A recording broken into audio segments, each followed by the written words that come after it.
J. Jermaine Bay, Bologna, Moist, Pradium, Monte, Colorado. The acronym is AMPAC and the Chief Judge of Consular Court. Today is Class 128. Class 128. What did we learn in Class 127? Well, the bottom line is this. All the Moors have to learn how to come together, right? At the same time, we have to point out the clean water and the dirty water, right? Because sometimes the truth is messy, but the reality is we're all family at the end of the day. So we have to find a way to come together. But at the same time, while coming together, we have to sift out the people who are not interested in actually telling the truth and nothing but the truth. And right now, we're in an era where it's about the truth, right? The truth will set us free. And the truth is always about the reference points. When you go to court, it's about your legal argument. But what is it you're actually arguing? Where you're arguing the law and the facts that support your exhibits or your annexes to the case, right?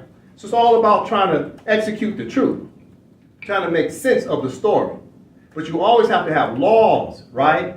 Along with your exhibits that help to prove said law, right? And that's what starts to set up the truth. Because both parties, being both the prosecutor and the defense, are both setting forth what? Facts. But somewhere in the facts, there's the truth. So AMPAC study session as an educational platform is trying to do its best to present the truth. And the truth will set you free. But how will you really get free? It's about the reference points. We all have to understand that the reference point is what's going to set us free. Right? It's not about your abstract. It's about the physical manifestation of what you can prove in a proper venue. And the proper venue is consular court and the International Court of Justice. Those are the two only proper venues that Moors should recognize on planet Earth. There are no other courts. The Supreme Court of the United States is moot. All their courts are moot, right? So they got the U.S. District Court, right? All their courts are moot. So you don't have to worry about their federal courts, right? You don't have to worry about the state of courts, whether they got Supreme Court of the state of Texas, or they got their lower inferior courts, traffic court, whatever. Their courts are absolutely moot. When you understand that consular court is supreme over all courts in Morocco as a jurisdiction. But the problem is, when Sidi Muhammad signed the Treaty of Peace and Friendship and all other treaties that he signed with all the European states, including the United States of America, Sidi Muhammad and all the other sultans after him realized that the Europeans were cohabitating amongst the Moors. So therefore, we were two separate nations sharing the same landmass. So when we got colonized, immediately the colonists started to use called extraterritorial jurisdiction to enforce their internal jurisdiction of their courts over the Moors. And over a period of time, it became custom and usage. What does custom and usage mean? It means the colonists became accustomed to and used to the Moors acquiescing and consenting to the courts of the Americas. But now the Moors are no longer consenting and acquiescing to the jurisdiction of the United States of America and the United States and their several union states. Their courts are now null and void. But null and void to who? Only Moroccan nationals who have followed the instructions of the Treaty of Madrid of 1880, Article 15, Paragraph 1, and have returned to Morocco and pledged their allegiance back to the Moroccan state. Now your Moroccan state now has a constitution, 3 branches of government, and through the 3rd branch of government, which is the judicial branch, now the judicial branch, those judges now can also sit in the consular court. The consular court is recognized as a regional or international court. When you take a look at the Act Algeciras of 1906, it says an international conference. They were recognized in consular court as being an international court, right? For two parties to come in. What two parties? Moroccans and then the European states, right? With 12 signatory powers, including the United States of America. So when it comes to courts, the only court that's compulsory that the Moors should recognize and the Americans recognize is consular court between Moroccans and Americans. Consular court, that's it. Now, when consular court does not prevail, then what's the next court that the Moors should then turn around and recognize? Well, that would be the International Court of Justice, right? Because the International Court of Justice is designed to be somewhat of a world court, right? And that's what the Moors should understand. There are only two courts, Moors. Consular Court and the International Court of Justice. Now, don't get me wrong, there's the International Criminal Court as well, all right?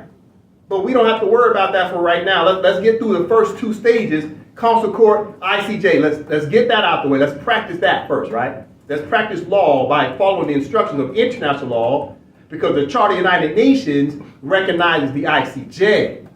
The Charter of the United Nations does not recognize the ICC. That's a separate venue outside of the Charter. So first, let's check the boxes and follow the instructions. And our treaties say the first court you recognize is the Consular Court.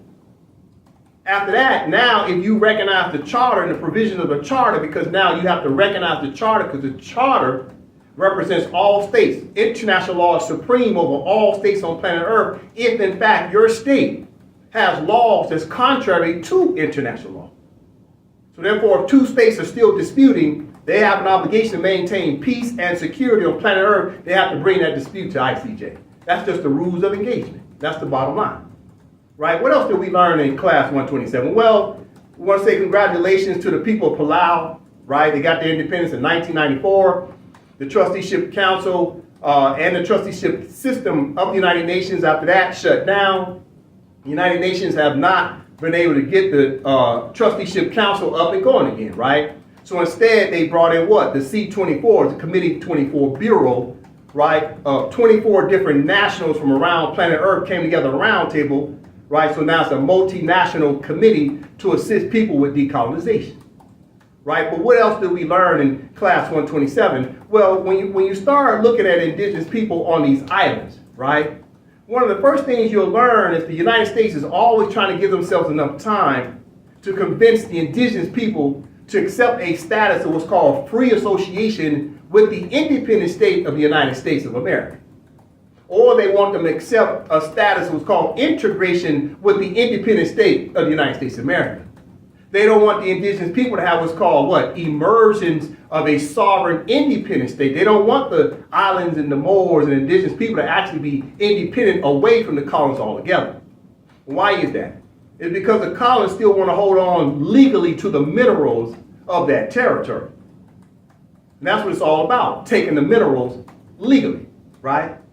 Why else is it they don't want to let go of the territories? It's because they want those people, if in fact the United States recognizes, let's say, an island and gives them their independence, they want those island people to vote for the initiatives of the United States at the United Nations, right?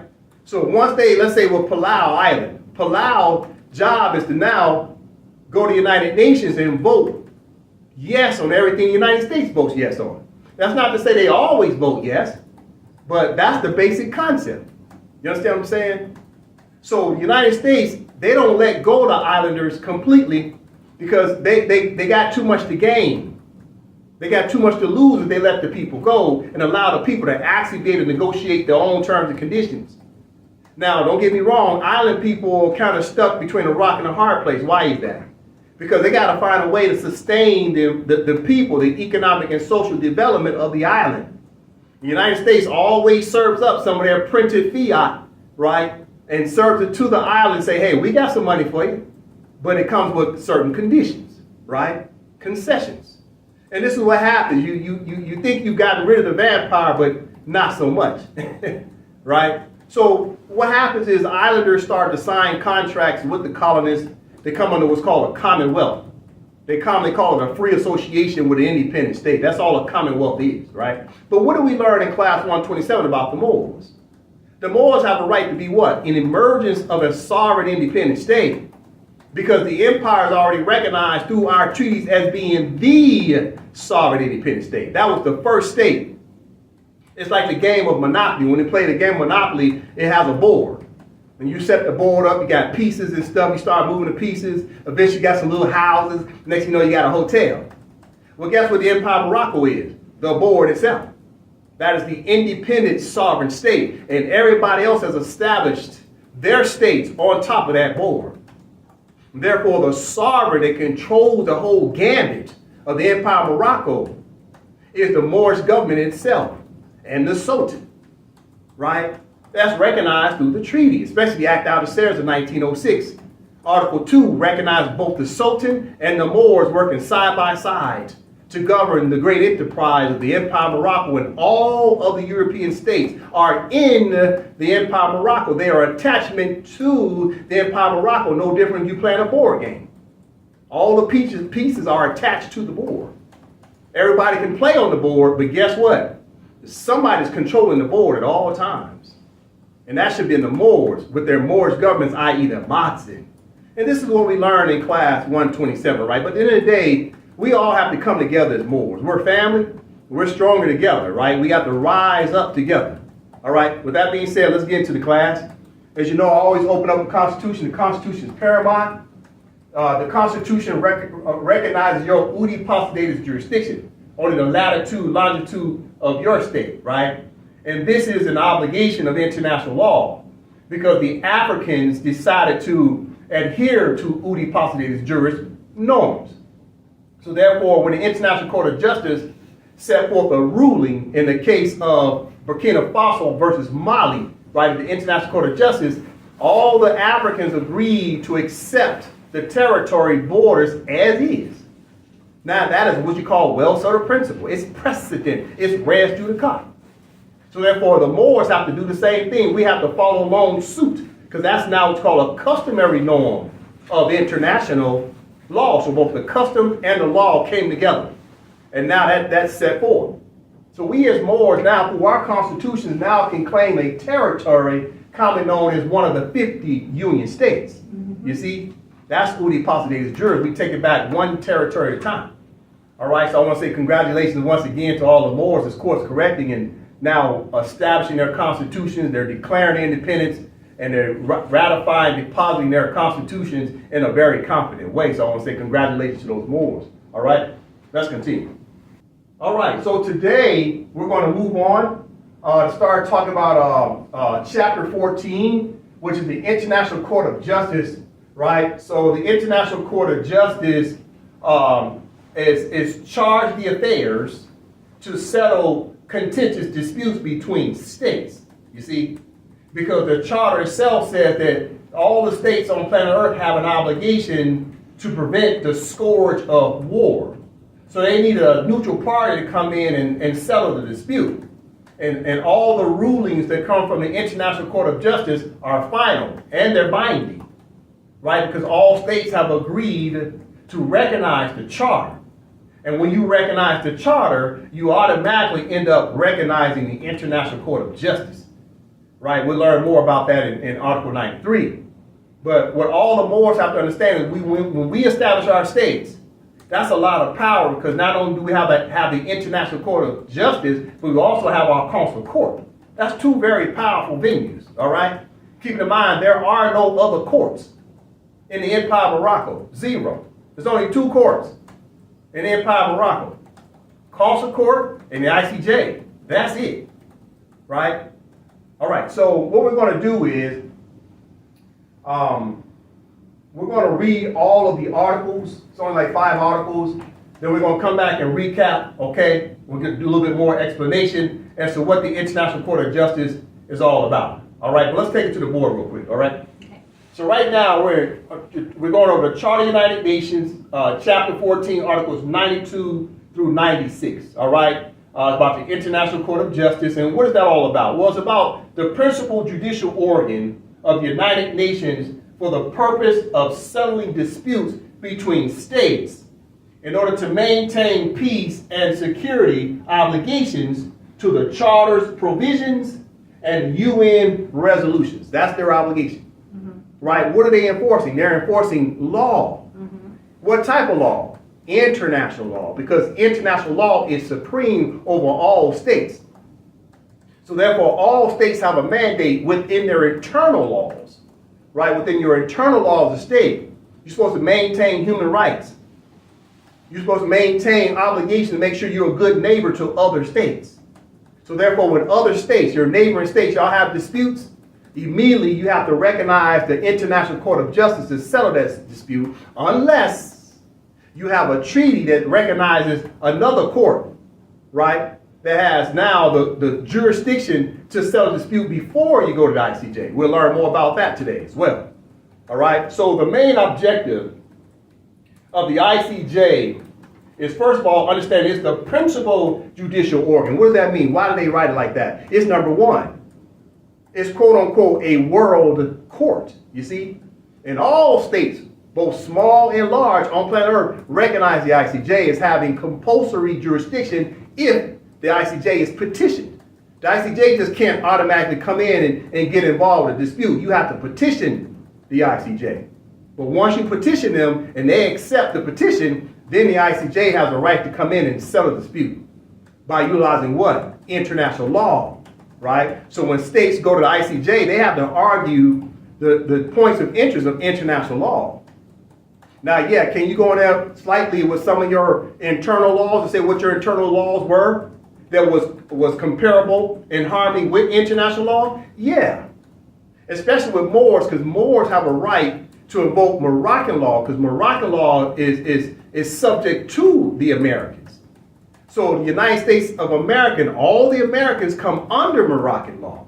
So they're bound to, it's binding on the Americans. So when we go to the International Court of Justice, we can say, hey, they breached our internal laws as well as international law, as well as the Moorish treaties, you see?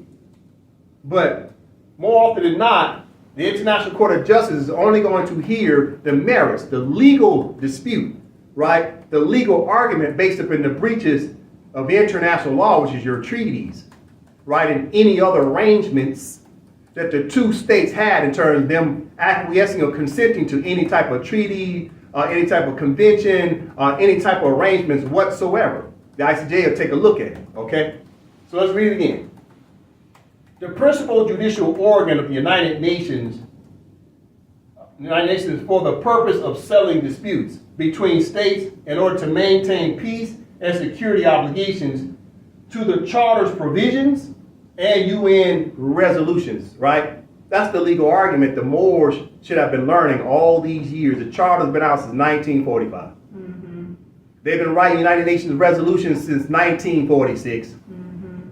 It's been 76 years, and all this law has been written, we haven't been studying it. We haven't been enforcing it. 76 years. This is shameful, right? Okay, let's move on. All right, so what we're going to do is we're going to read all the articles, and then we'll come back and recap, okay? From the top. No. Chapter 14, the International Court of Justice, Article 92. The International Court of Justice shall be the principal judicial organ of the United Nations.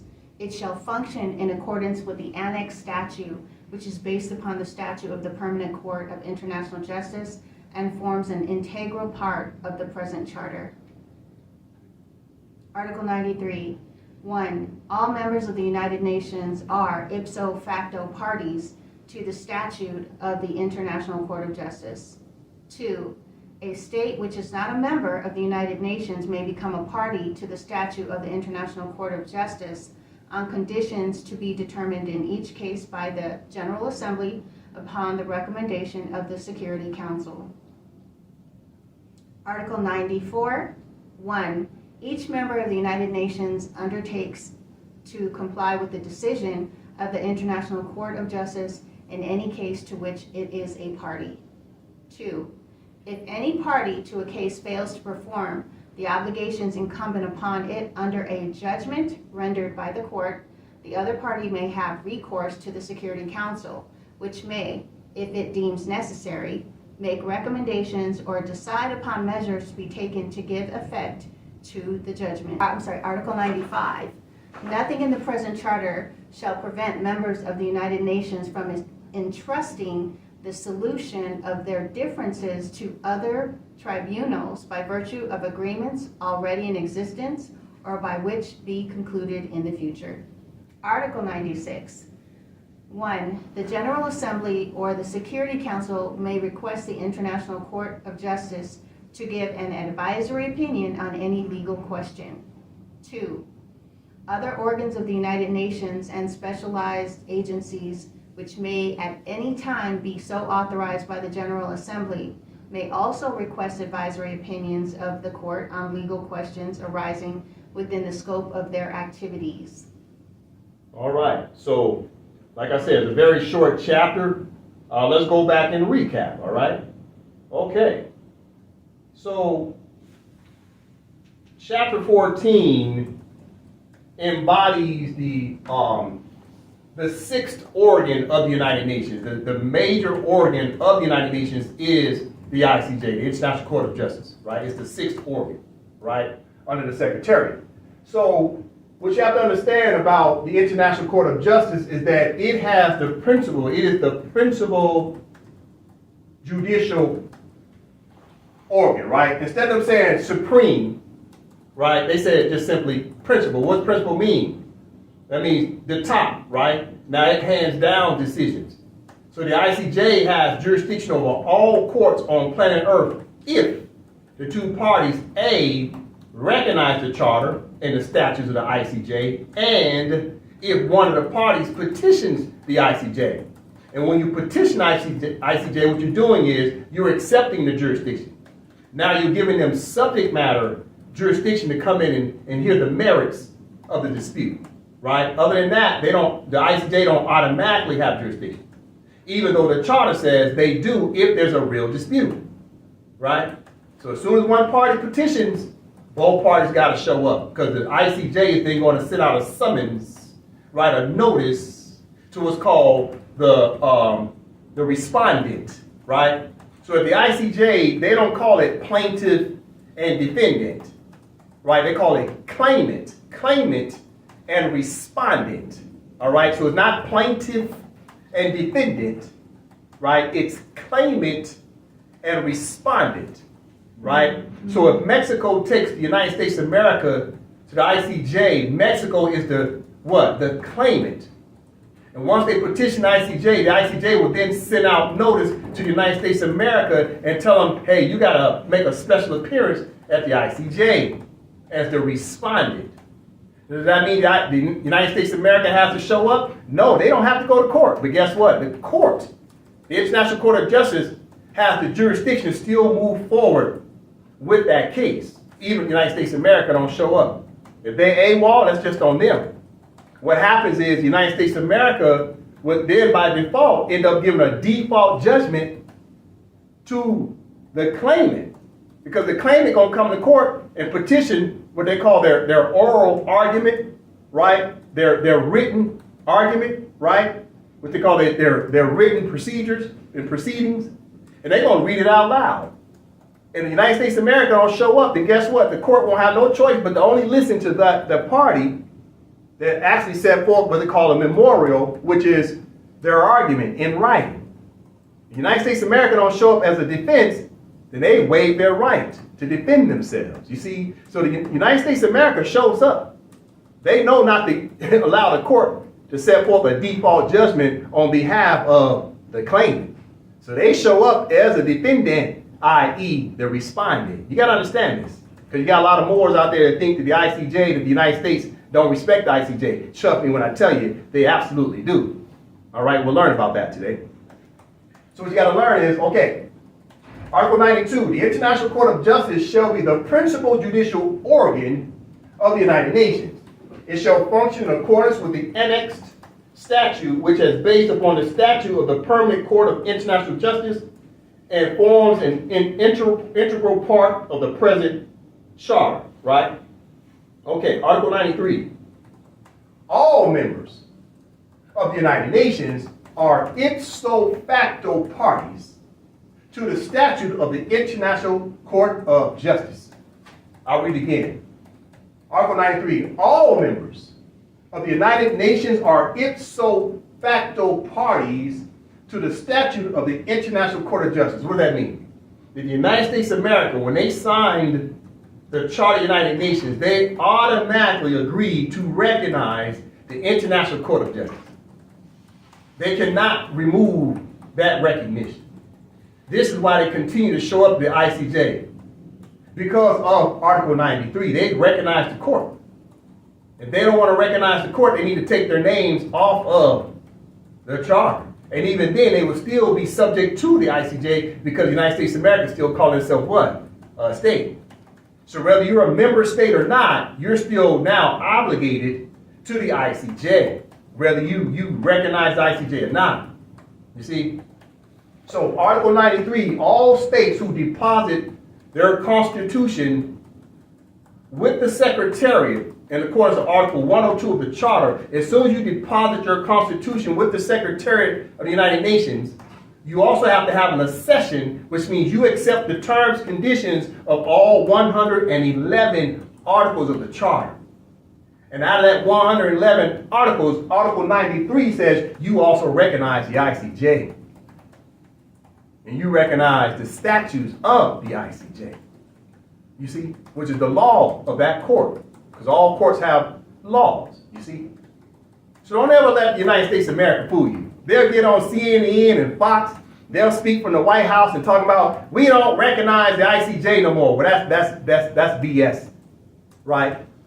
They absolutely recognize the ICJ because of Article 93. And this is what Moors got to understand.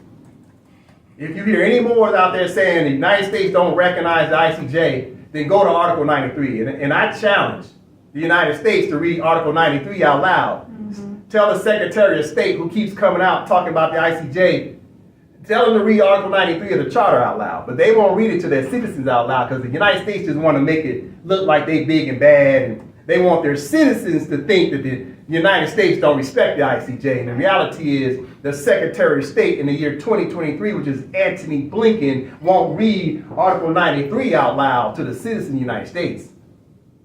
They cannot reject the ICJ. When the ICJ summons, the United States of America shows up. That's the truth. All right. So, Article 93, Section 2.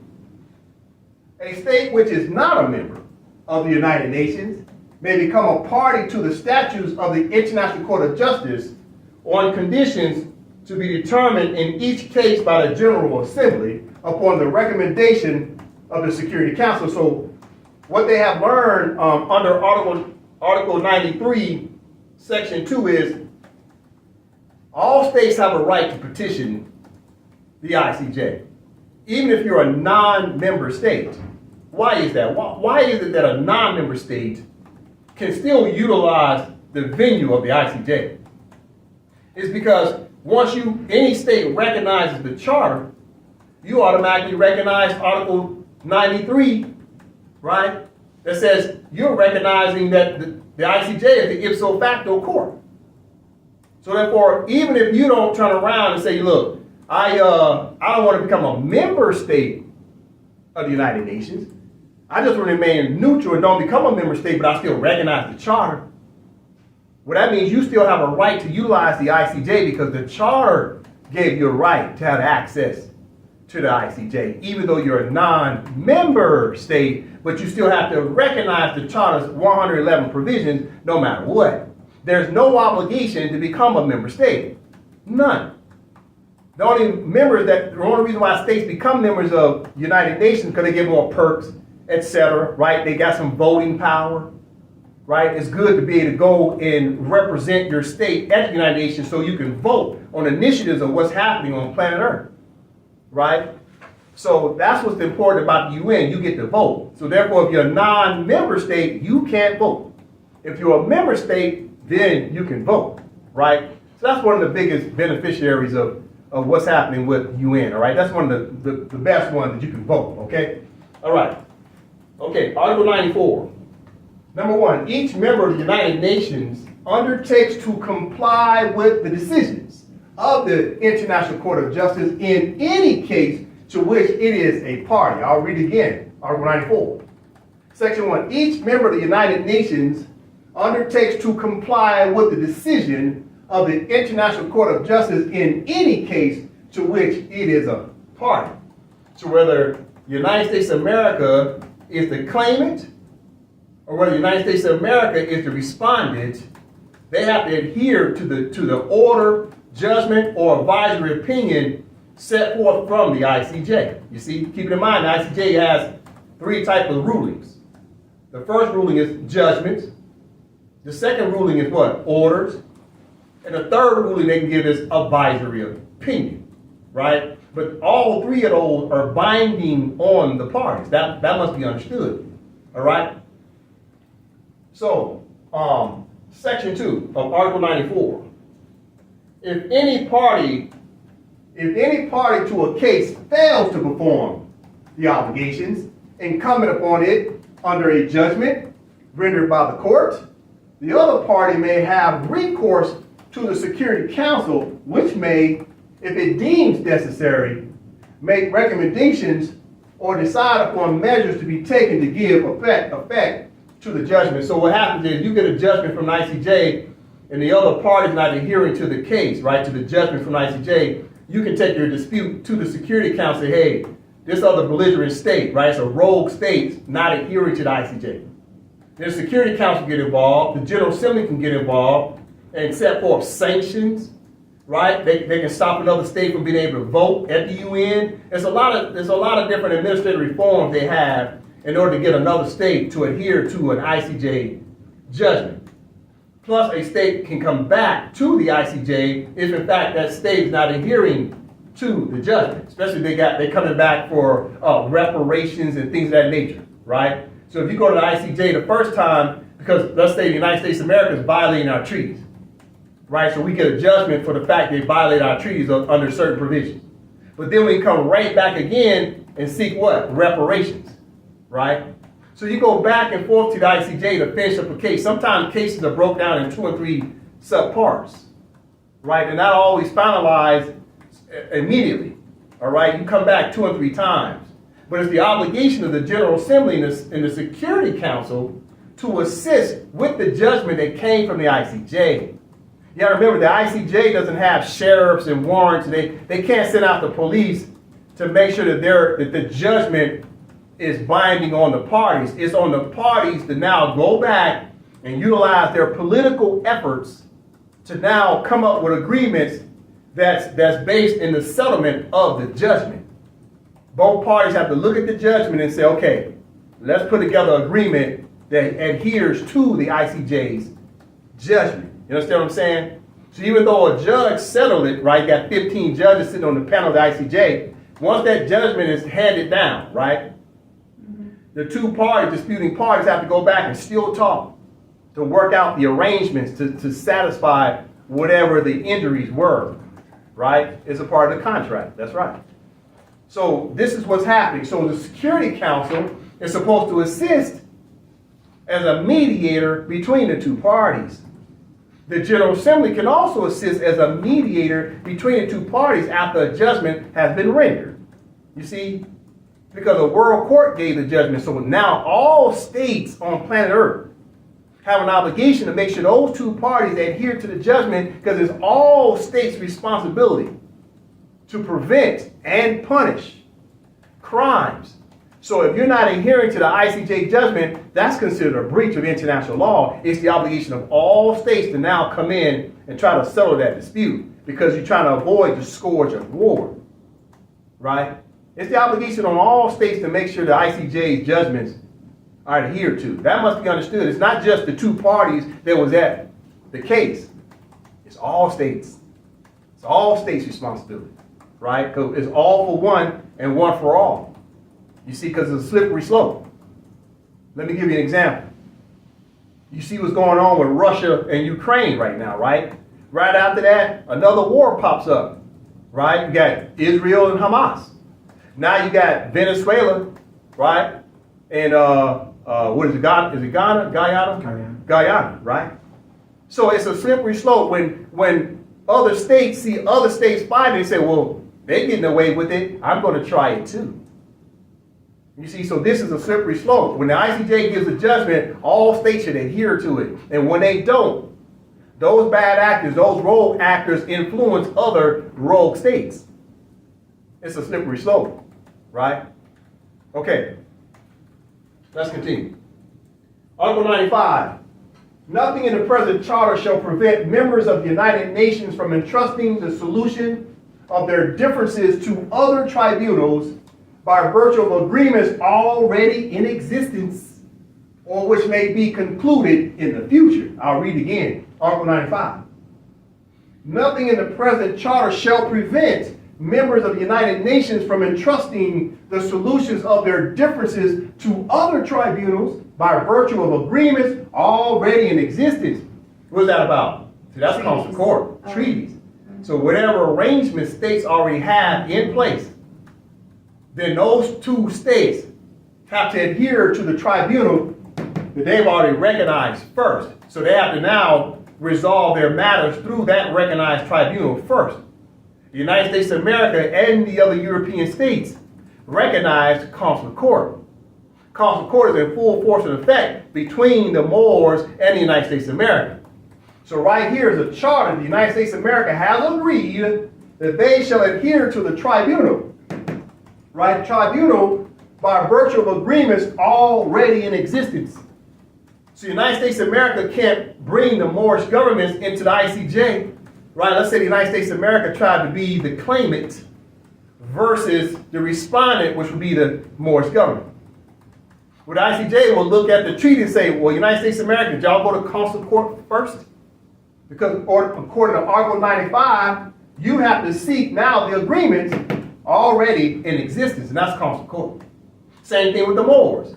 The Moors could never go straight to the ICJ to seek any type of assistance to a world court. Until first they did what? They enforced their treaty tribunal, which is consular court.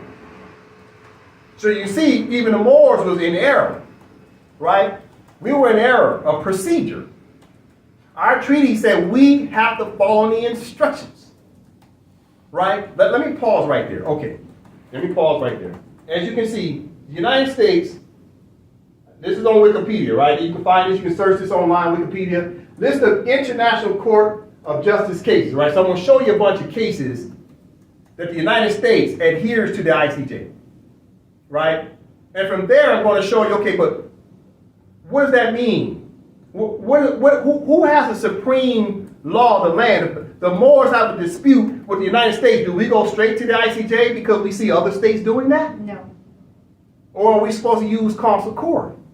Yes. See, we've had this concept, we all just need to go to the world court. And the United States is like, you can't take us to the world court first. You haven't been reading your treaties. So we turn around and we see these other countries and states on planet Earth taking the United States of America to the ICJ, but the difference is those other states don't have treaties that recognize consular court. So the Moors were in error. The black man, the black woman of the black community keeps talking about going to a world court to bring the United States to a world court looking for reparations, etc., and they can't do it. Why? First of all, they're stateless people. Moorish Americans and black Americans, i.e. African Americans, are all stateless people if in fact you're claiming yourself to be a separate autonomous group of people. You're stateless. Second reason why, if you do say you have a state, what nationality are you claiming? If you're claiming to be Moroccans, guess what Moroccans have to do first? They have to utilize consular court first before they get to the ICJ. All the black people don't realize, but every last one of them are Moors. M-O-O-R. And M-O-O-R is an abbreviation of Moroccan. And they don't know this. So they keep talking about, we're going to go to the United Nations, and you can't do it. You got to use consular court first. This is what people got to understand. What am I trying to say? The treaties are applicable on us as Moors. We have to follow the provisions of the treaty as well. We keep saying, the United States of America is breaching the treaties. Well, guess what? So are we as a people. So are we. We didn't understand not only the provisions of the treaties, we didn't understand the procedure of the treaties. There's law, and then there's procedure of the law. We didn't understand neither one of them. We got to start telling some truths. This is for real. Okay. So what I'm going to show you is a list of states that either brought the United States of America into the ICJ, or the United States of America was the claimant, right, bringing another state into the ICJ. And once we finish up with that, we're going to move on. That way I can show you now, okay, who has the supreme jurisdiction in the Empire of Morocco? Is the Supreme Court of the United States? Because all your sheiks, grand sheiks, and national grand sheiks kept telling you to enforce the Constitution of the United States. When you say enforce the Constitution of the United States, you're now admitting the jurisdiction that their courts have jurisdiction, which means their Supreme Court, right? The U.S. District Court. and all their local municipalities coming on into several union states in their courts. So we got a lot of miseducation, a lot of misconcepts. We're going to talk about that today, okay? But let's first start off with the ICJ, all right? Okay, so what I'm going to do is I'm just going to show you the list. We don't need to do all the reading first. I'm only going to show you the list, right? Starting in, so the ICJ's first case was in 1947, all right? Up until present, 2023. Right now, we're in December 2023, all right? So they've been ruling over cases for at least 76 years, all right? So what I'm going to do is, you'll see the applicant, right? The applicant, right, which is the claimant, and then you got the respondent to the right, okay? So on the right, you got the respondent, to the left is the claimant, i.e. the plaintiff, okay?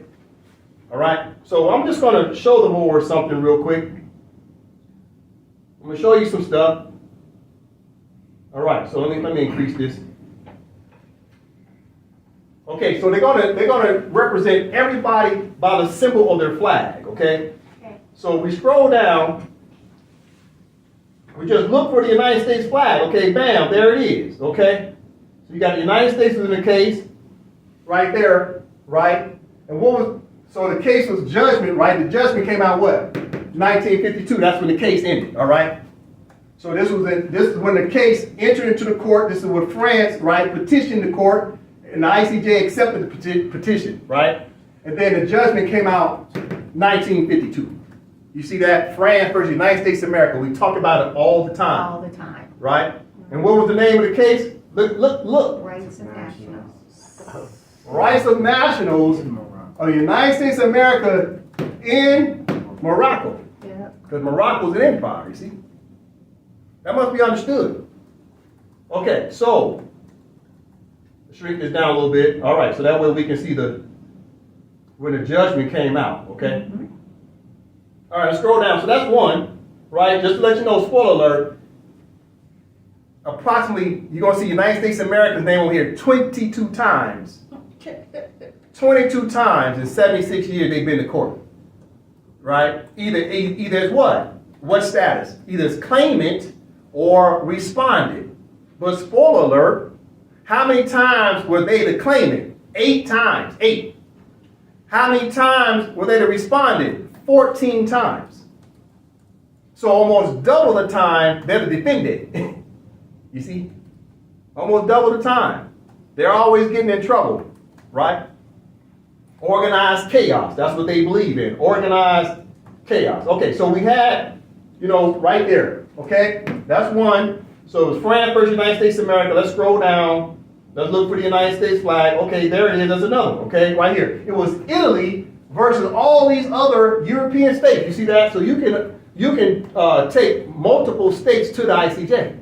Bring a suit against multiple states. It don't have to be one state versus one state. You see that? So the Europeans have learned to utilize the ICJ. So that was France, United Kingdom, United States in that case, right? Okay, we scroll on down. This one right here was the case was 1954. The judgment came out. So the United States, right, this time was who? They were the claimants, right? Claiming against who? Hungary and the Soviet Union, i.e. Russia. You see?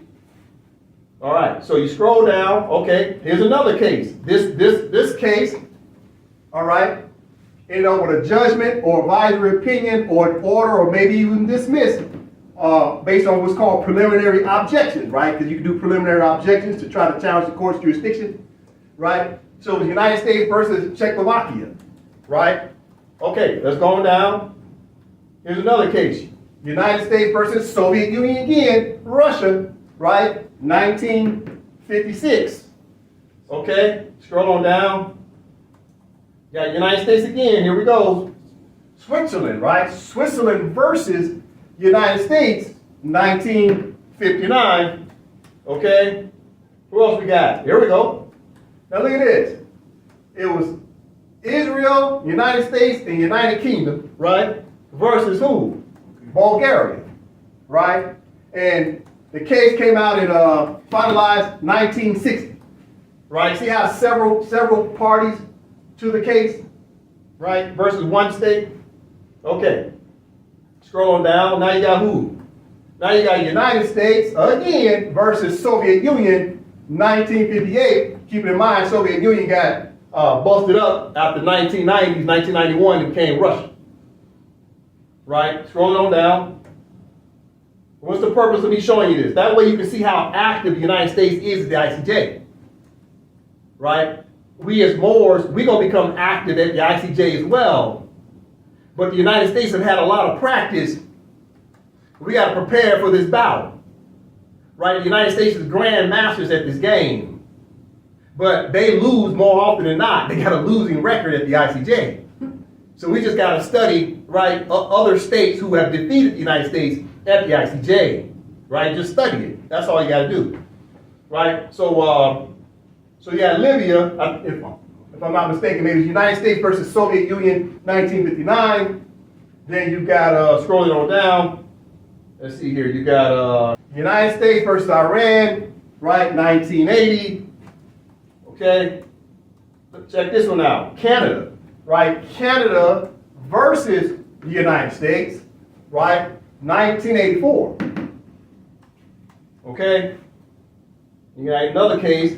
Nicaragua versus the United States, 1986. All right.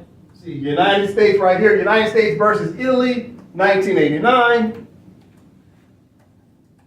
Right here, you got Iran versus the United States, 1996.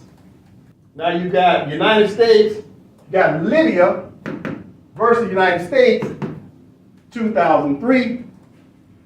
All right. Again, you got Iran versus the United States, 2003. All right. Right here, you got Paraguay versus the United States, 1998. Right, you got Germany versus the United States, right, 2001. Now keep in mind, I'm saying United States, but what's the proper party name? When they go to court, America. United States of America. But they'll put the short name on it, right? I got no problem with that because this is Wikipedia or whatever. They're trying to keep it short, right? Because you'll see China, but it's really what, the Republic of China, that type of deal, right? But always remember, this is not the party name. That's what you call the short title, right? It's called a short title when they write it like that, right? But it should be United States of America, right? So it's Germany, or the full name of Germany, I can't remember Germany's full name, versus United States of America, you see? Okay, let's continue. So you got Yugoslavia, right, versus all these European states. It was Bulgaria, Canada, France, Germany, Italy, Netherlands, Portugal, United Kingdom, Spain, and the United States, right, in 1999. See? That one state versus all those states. See what we're learning here? This is how they settle disputes in order to try to avoid the scourge of war. That's what the Moors got to take away from this, okay? All right, so what else? Scrolling down. Okay, so the next case is Mexico, right? Mexico versus the United States of America case came out in 2003, right? Or 2004, okay? 2004, because they took him to court in 2003. Okay, scrolling on down, we got now Mexico versus United States of America, January 2009. Okay, Mexico took him to court again. Okay, all right. Okay, scrolling down, just trying to give the Moors a snapshot of what's happening at the ICJ. Okay, so we got who? Iran versus who? United States of America, 2023. You see that? All right, so scrolling down, there's another case. Okay, Iran versus United States. Okay, so that's in progress. You see that? It's in progress. Okay, so as you can see, you got Palestine on here, right? Palestine versus United States of America, right? 2018, but it's just in progress, right? It's still pending, right? They're going through all their memorials, etc. But I just wanted to get a more a snapshot of it, okay? So you got approximately, right? Approximately 22 cases, right? And approximately out of those 22 cases, the United States of America was the claimant 8 times. And out of 22 cases, the United States of America was the respondent 14 times. Right? So they go there more than double the time as defendant. They're habitual. Right? That's what people got to understand. But you don't argue with the United States of America. You do what? You take them to court. You don't argue with people. You take them to court and you get it settled. Right? With the competent authority of a court. That's how you deal with it. You don't get into war with these people. You pick up the pen and put an end to their belligerence. That's how you deal with it. Okay. So with that being said, I just wanted to get a list of International Court of Justice cases. All right. This list might not be as accurate, right? But it's close enough to give you an understanding of what happens at the ICJ. The United States of America goes to the ICJ more than any other state on planet Earth. That must be understood. They're more than anybody else. It's very habitual what they do on planet Earth, okay? All right. Just real quick, because you had a Moore out there. I heard a Moore recently said that the United States don't recognize the ICJ no more, right? Okay, but right here, this is the International Court of Justice website, right? Here's a case right here, order September 2023. Check that out. Okay, who was the parties in the case? All right, Republic of Iran versus United States of America. An order came out, right? 2023, but you got these VHS tape scholars such as Cujo. He'll tell United States of America and United States don't recognize the ICJ no more, but yet United States was just there a couple of months ago. You gotta understand, you gotta stop listening to these so-called grand sheiks, national grand sheiks. They don't know what the hell they're talking about. They don't do any real research. They just look at the surface of things. They don't go any deeper than that. You gotta do real research. You gotta be erudite in international law. Everybody should just simply go to the United Nations website, right? Stop going to people's blogs and stuff. You go into the National Enquirer to get your information. How about you go directly to the source? Go to the United Nations website. Go to the International Court of Justice website. That's a reliable, verifiable source. But no, Moorish Americans ain't interested in no truth. They only interested in what? Facts. Well, truth beats facts every day of the week. It's called reference points. You see? That's how you beat that. You don't argue with fools on YouTube.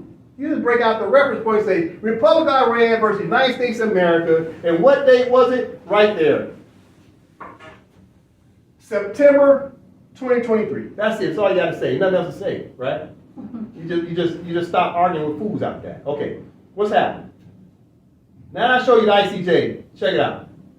You got Moors out there that keeps talking about such as Tashri Bey, right? Jamal and them.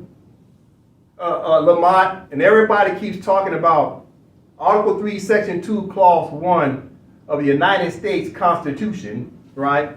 United States Constitution. Keep that in mind. For Americans, the Moors who know they're Moroccans, because Noble Drali said we're descendants of Moroccans. Even Noble Drali tried to write his own constitution to let you know that the United States of America Constitution evidently must not be our constitution, as Noble tried to write a constitution. Even C.M. Bey tried to write a constitution. All these Moors that know about Noble Drali's constitution and C.M. Bey's constitution, and they still keep talking about the United States of America Constitution when other Moors have already tried to show them that this is not our constitution. But yet the Moors keep talking about Article 3 is about a consular court. Tashri Bey keeps telling the Moors that Article 3 is about consular court. And it's not. That's a lie. He's deceived all the Moors. You got Moors looking foolish up in these venues trying to tell these magistrates, are you an Article 3 judge? Are you an Article 3 judge? And the judge want to say, no, fool. The question is, are you a Moorish American or are you Moroccan? That's what the judges should turn around and look at these Moors who got these fezzes and turbans on and say, let me ask you a question. Are you Moorish American or are you Moroccan?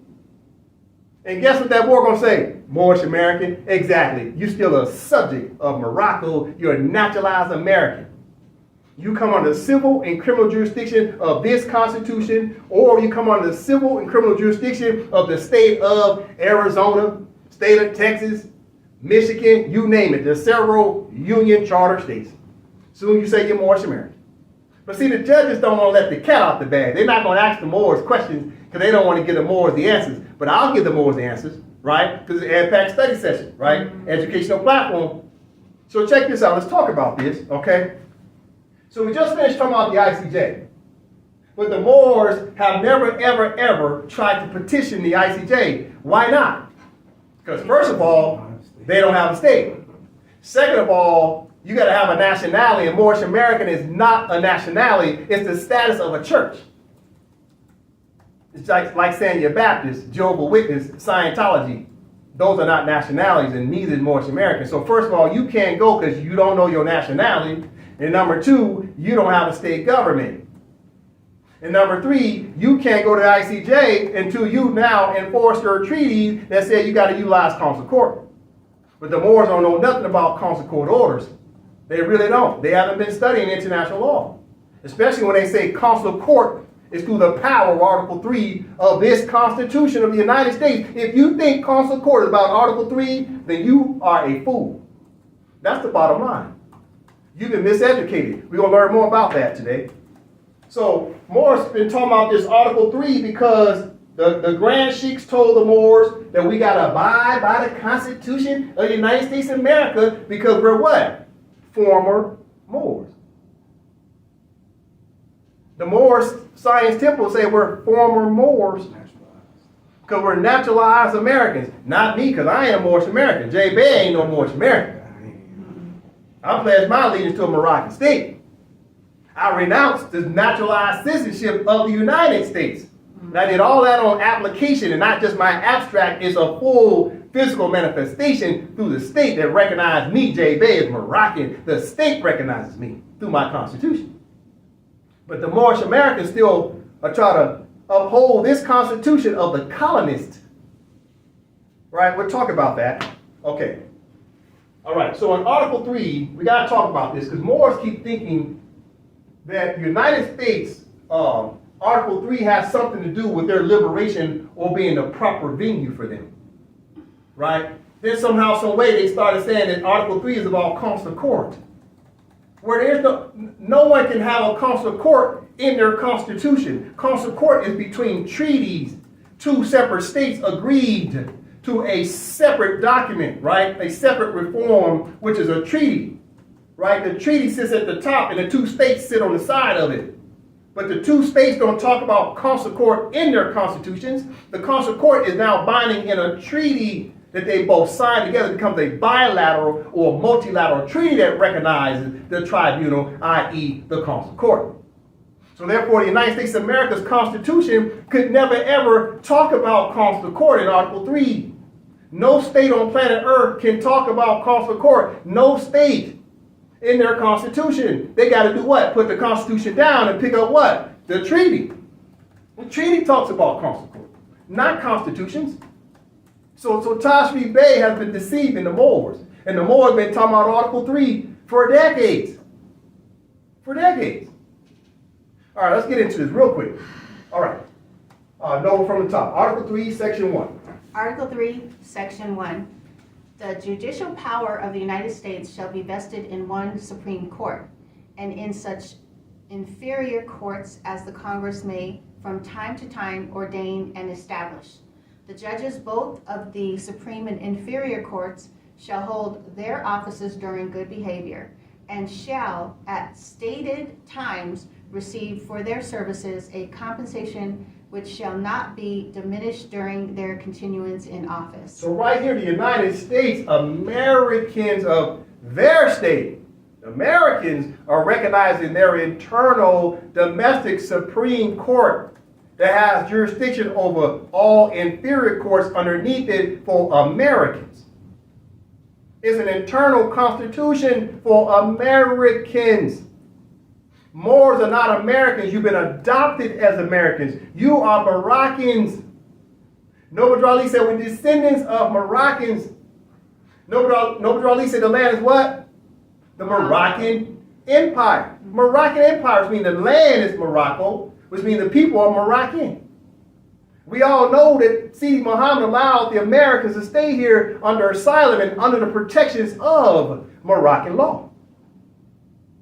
But yet the Moors keep saying they're the true Americans, which means now you have to recognize this Constitution, United States of America, for Americans. Then you wonder why Tashreeq Bey and the Grand Chiefs keep talking about they're American. They keep talking about this Constitution because they recognize it as the sovereign Constitution for them. But the reality is the Moors are supposed to be putting this down and picking up treaties, but you can't pick up treaties. Why? Because the Moors don't have their own constitution. You're supposed to have your own constitution, such as AMPAC's constitution, for its territory. You're supposed to pick up this constitution along with this constitution. These two constitutions now do what? They cancel each other out. You put them both down. You pick up what? The treaties, right? You pick up the treaties more. Listen. You pick up the treaties, such as this treaty. The Act Algeciras of 1906, and it's 123 articles. The Act Algeciras, right, is the mother, right, is the mother treaty over all Moorish treaties. It talks about consular court. We'll get to this treaty in a minute, but you pick up the treaty. You put down constitutions, you pick up the treaty, but you don't pick up the Constitution of the United States of America and start talking about consular court. You won't find nowhere in this Constitution of the United States of America talking about consular courts. Why do I say that? Because they just finished telling you already what courts they have. They have what? The judicial power, Article 3, Section 1, judicial power of the United States shall be vested in one Supreme Court. It's a Supreme Court, not a consular court. Moore's got to read. Supreme Court or Superior Court. It's a Superior Court or Supreme Court. But what is my point? This is their internal domestic court only for Americans. But also for who? Naturalized Americans, i.e. for Moorish subjects who've been naturalized by the Americans. The Moors have been adopted as Americans. So therefore, yes, you come under this Constitution as Americans, naturalized Moorish subjects. According to what? Treaty of Madrid, 1880, Article 15, paragraph 1 and 2. Paragraph 1 recognizes the fact that Moors were naturalized in a foreign country. Paragraph 2 says what? If the Moors don't return to Morocco and pledge their allegiance back to Moroccan state government of the empire, then paragraph 2 says what? That the United States of America's Constitution Applies to you. Applies to you. It's applicable to you, all their civil and criminal courts. What's the most egregious part? Tashreeq Bey will turn around and tell you, you're a true American, but you're not a citizen. But you should enforce the Constitution, but you're not a citizen. But enforce the Constitution. Wait, time out. Let me get this right. So the Moors are the true American, but they're not citizens, which means if they're not citizens of the United States of America, that means they're not Americans. Then you turn around and say the Moors are the true American, but then turn around and say, but we're not citizens of America. Wait a minute, time out. So Tashreeq Bey, please explain to me. If the Moors aren't citizens of the United States of America, then please, sir, produce the Constitution that recognizes Moorish American as a nationality in a Constitution that's been ratified, deposited, and promulgated in accordance to international law that's got 3 branches of government. There ain't one. Tashreeq Bey, where's the Constitution at, Taj? Don't tell me it's the Zodiac Constitution that claims all the territories on planet Earth under one Constitution. That's null and void. Put it in the shredder. Recognize it as an excellent piece of literature that good brother C.M. Bey wrote, but it has no legal authority whatsoever. It's null and void. So Tashreeq Bey, I'm asking the question again. Where is the Constitution? Since you keep telling the Moors that they're not citizens, then show me the Constitution that recognizes Moorish Americans in that Constitution. Because you can't say Moors are not citizens of the Constitution, but then turn around and tell them to enforce the same Constitution you told them they're not citizens of. This doesn't make any sense, good brother Taj. You know why? Because it's called a pyramid scheme, You're running game on the Moors, Taj. You're keeping the Moors subjugated under the jurisdiction of the United States. Good brother Taj, you have delayed the Moors justice. We're going to talk about that today. So, okay, so Moors like to talk about Article 3, Section 2, right? Okay, Noah? Section 2, the judicial power shall extend to all cases in law and equity arising under this Constitution, the laws of the United States, and treaties made or which shall be made under their authority. To all cases affecting ambassadors of other public ministers or consuls, to all cases of admiralty and maritime jurisdiction, to controversies to which the United States shall be a party, to controversies between two or more states, between a state and citizens of another state, between citizens of different states, between citizens of the same state claiming lands under grants or different states, and between a state or the citizens thereof and foreign states, citizens, or subjects. All right, so all the Moors are subjects. According to treaties, the Moors are subjects, Moorish subjects, right? So keep in mind, when you read Article 3, Section 2, it's about what? Controversies, see? Controversies, but what about the controversies? It's what? They keep using this word, between, see right here? Between, right? Between two or more states. So it's a controversy between states. So Tashri Bey keeps saying that Moors are not citizens of the United States of America. Okay, Tosh, then tell me the name of the state that you're saying that you are a national of. Because you're saying the United States of America, right, has a constitution. But okay, where's your constitution, Tosh, for your state? You didn't tell all the Moors to enforce this constitution, but how do you really enforce constitution? Well, you have to have your own constitution of your state, and then you tell the United States of America, yeah, you got a constitution, and the Moors got a constitution. You put both constitutions down because you have what? A controversy between two or more states. So where's the state for the Moors at times in the Constitution? Okay, then they say the word right here again. It says between.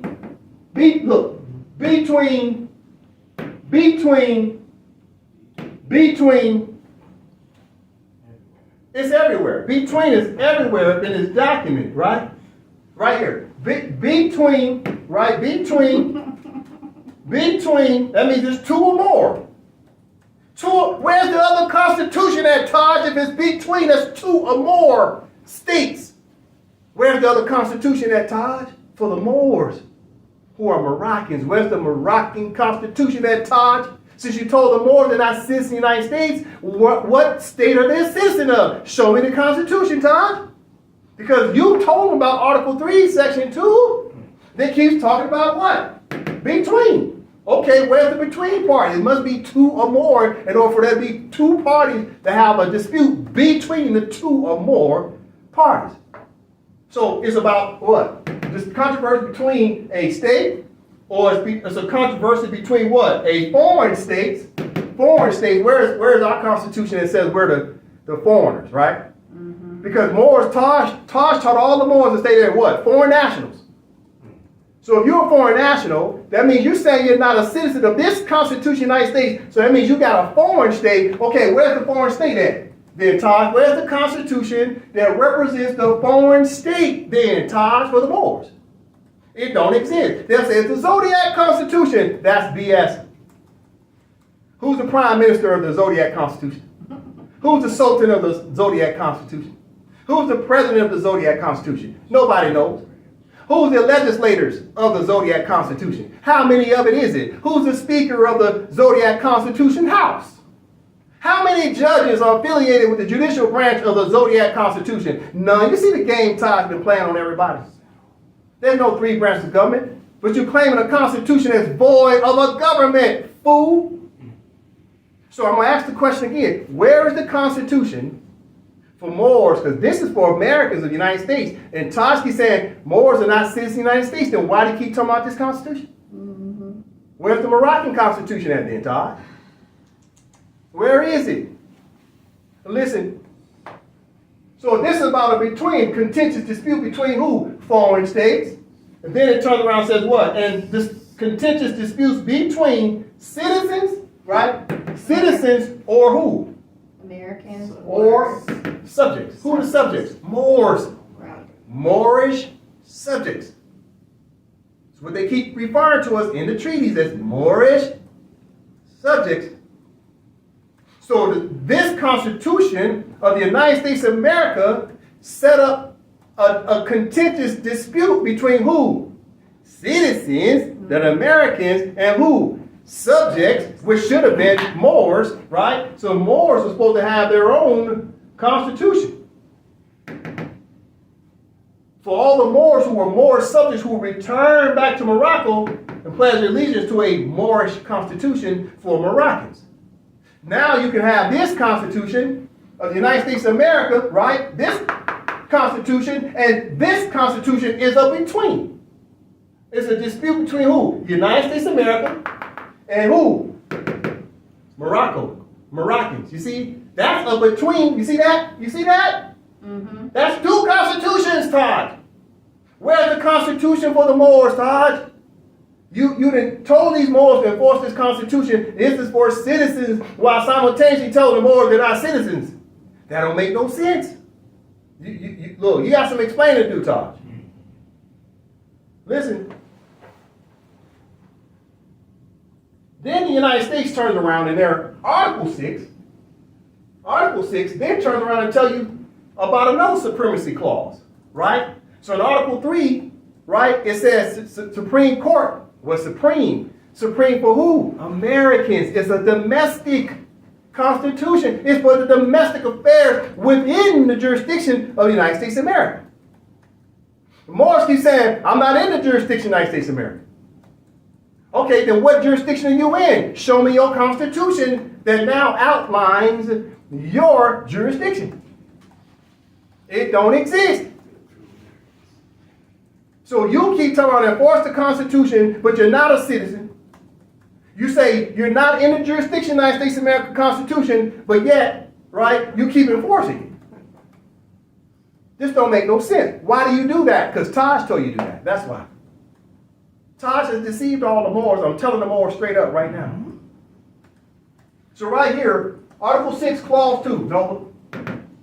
Article 6, all debts contracted and engagements entered into before the adoption of this Constitution shall be as valid against the United States under this Constitution and under the Confederation.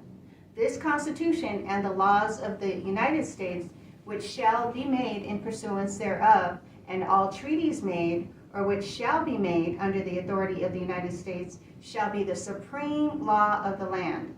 And the judges in every state shall be bound thereby, and anything in the Constitution or laws of any state of the contrary notwithstanding.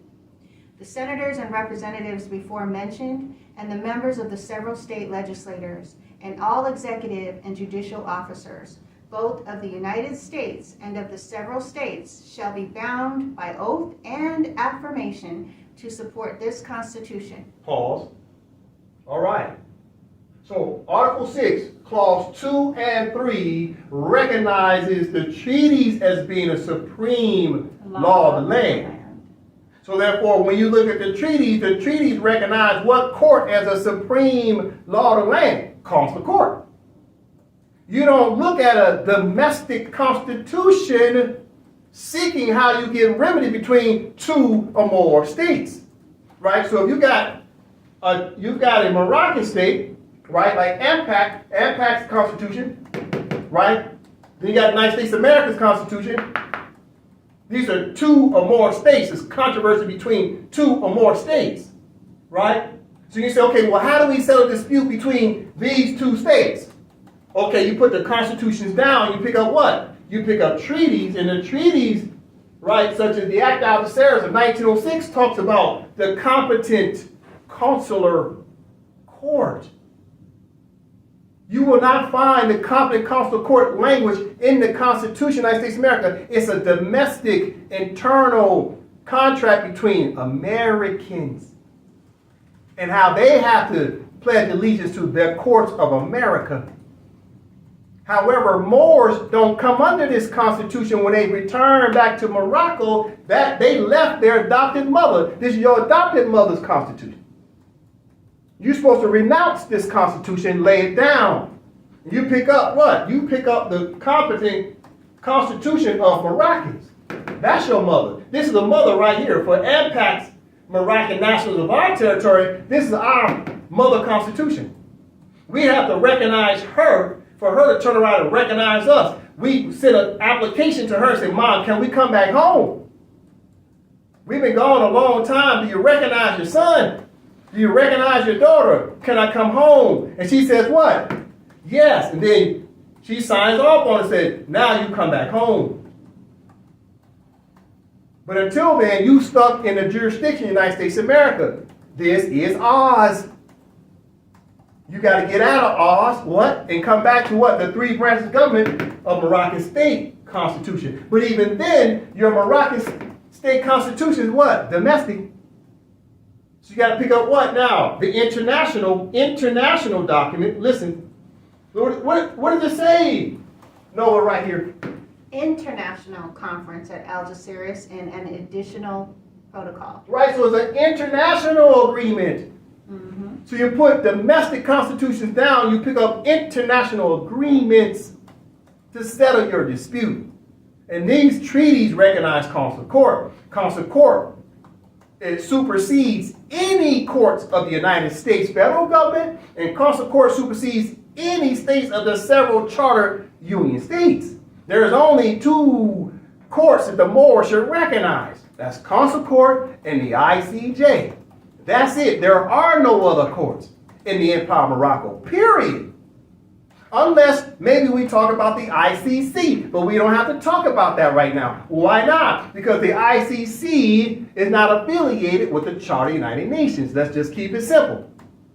Let's get through the first two procedures, which is consular court, then the ICJ. If we need to go to ICC, fine. We'll petition them later down the road. That's years and years and years away from now.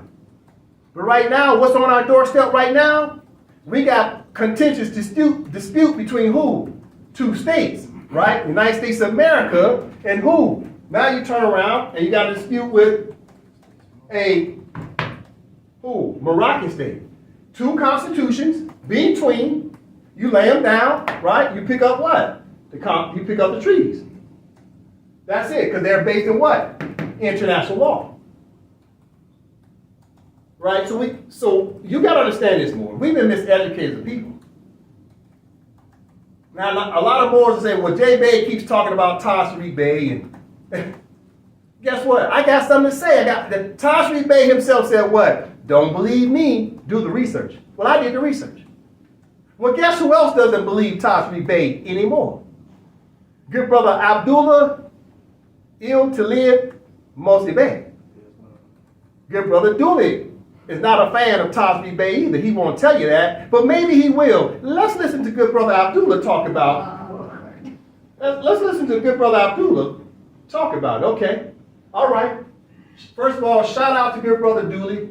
Dooley's been teaching class about international law and statehood. The more should take the time to hear him out. Him and good brother Shem Malachi Bey. Right? Them two brothers, they're doing a good job. It's sufficient. Right? So, right here is a YouTube video that they released on August 10th, 2023, just a couple months ago. All right?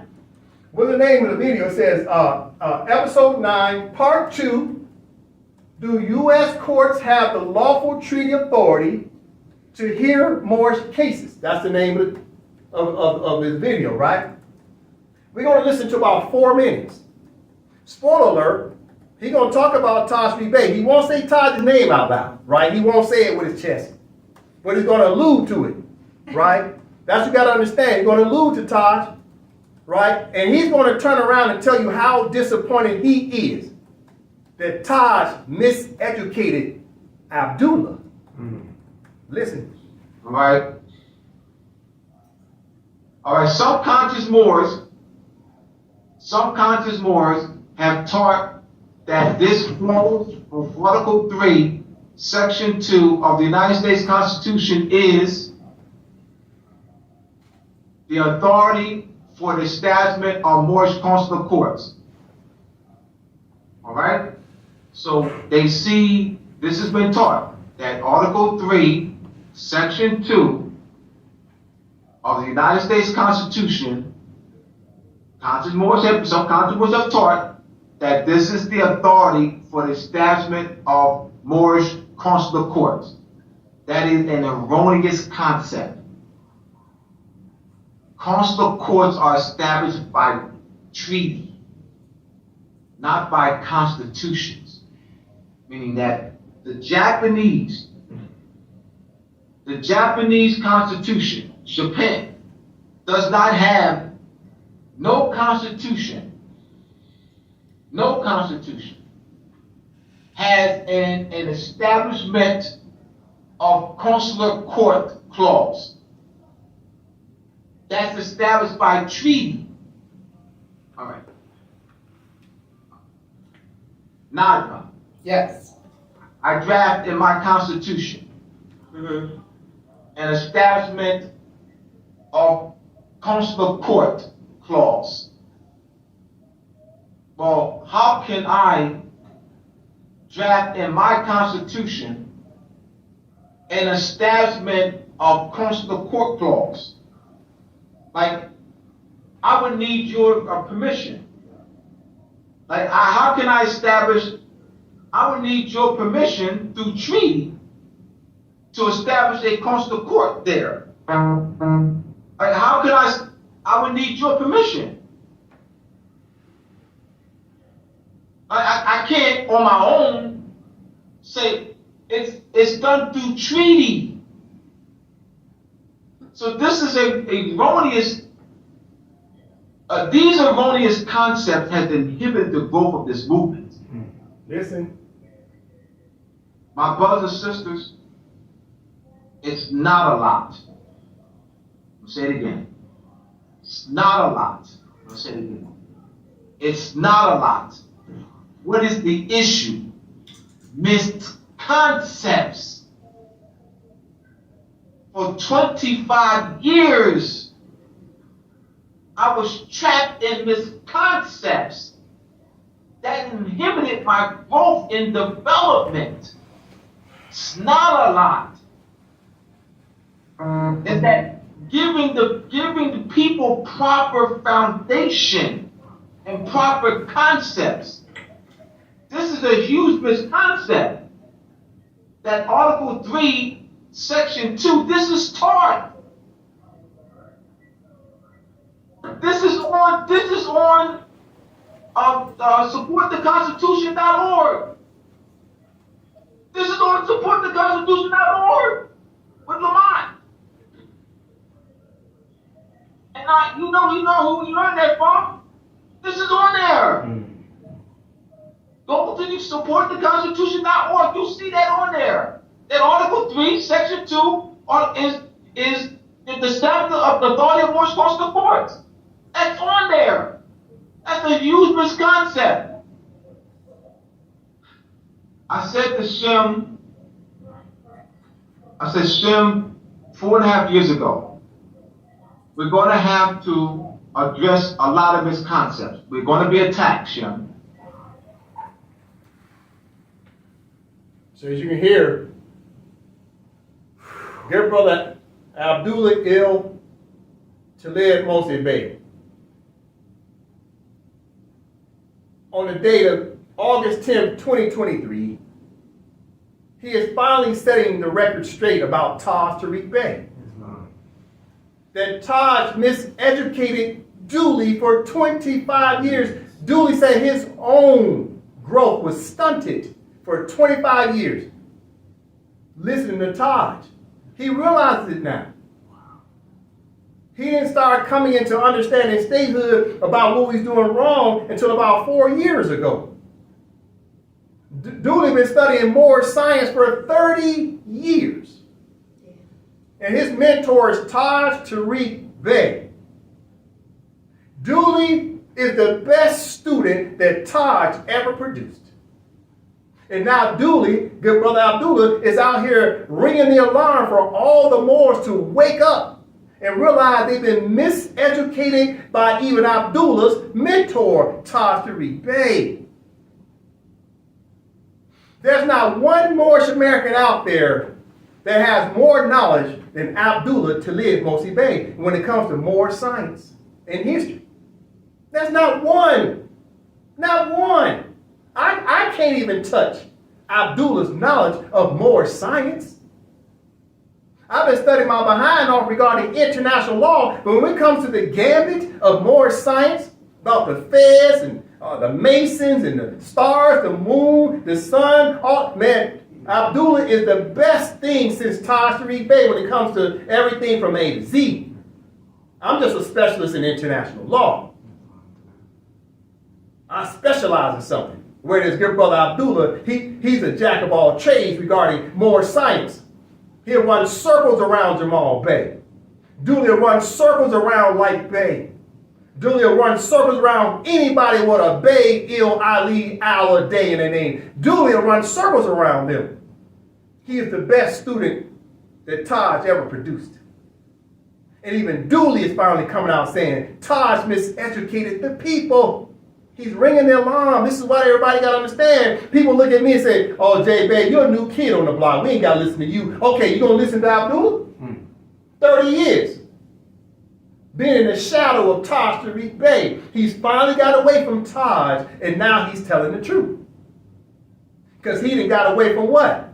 The civic organization. Right? John Henry Clark said what? If they ain't gave you your liberation by now, get rid of it.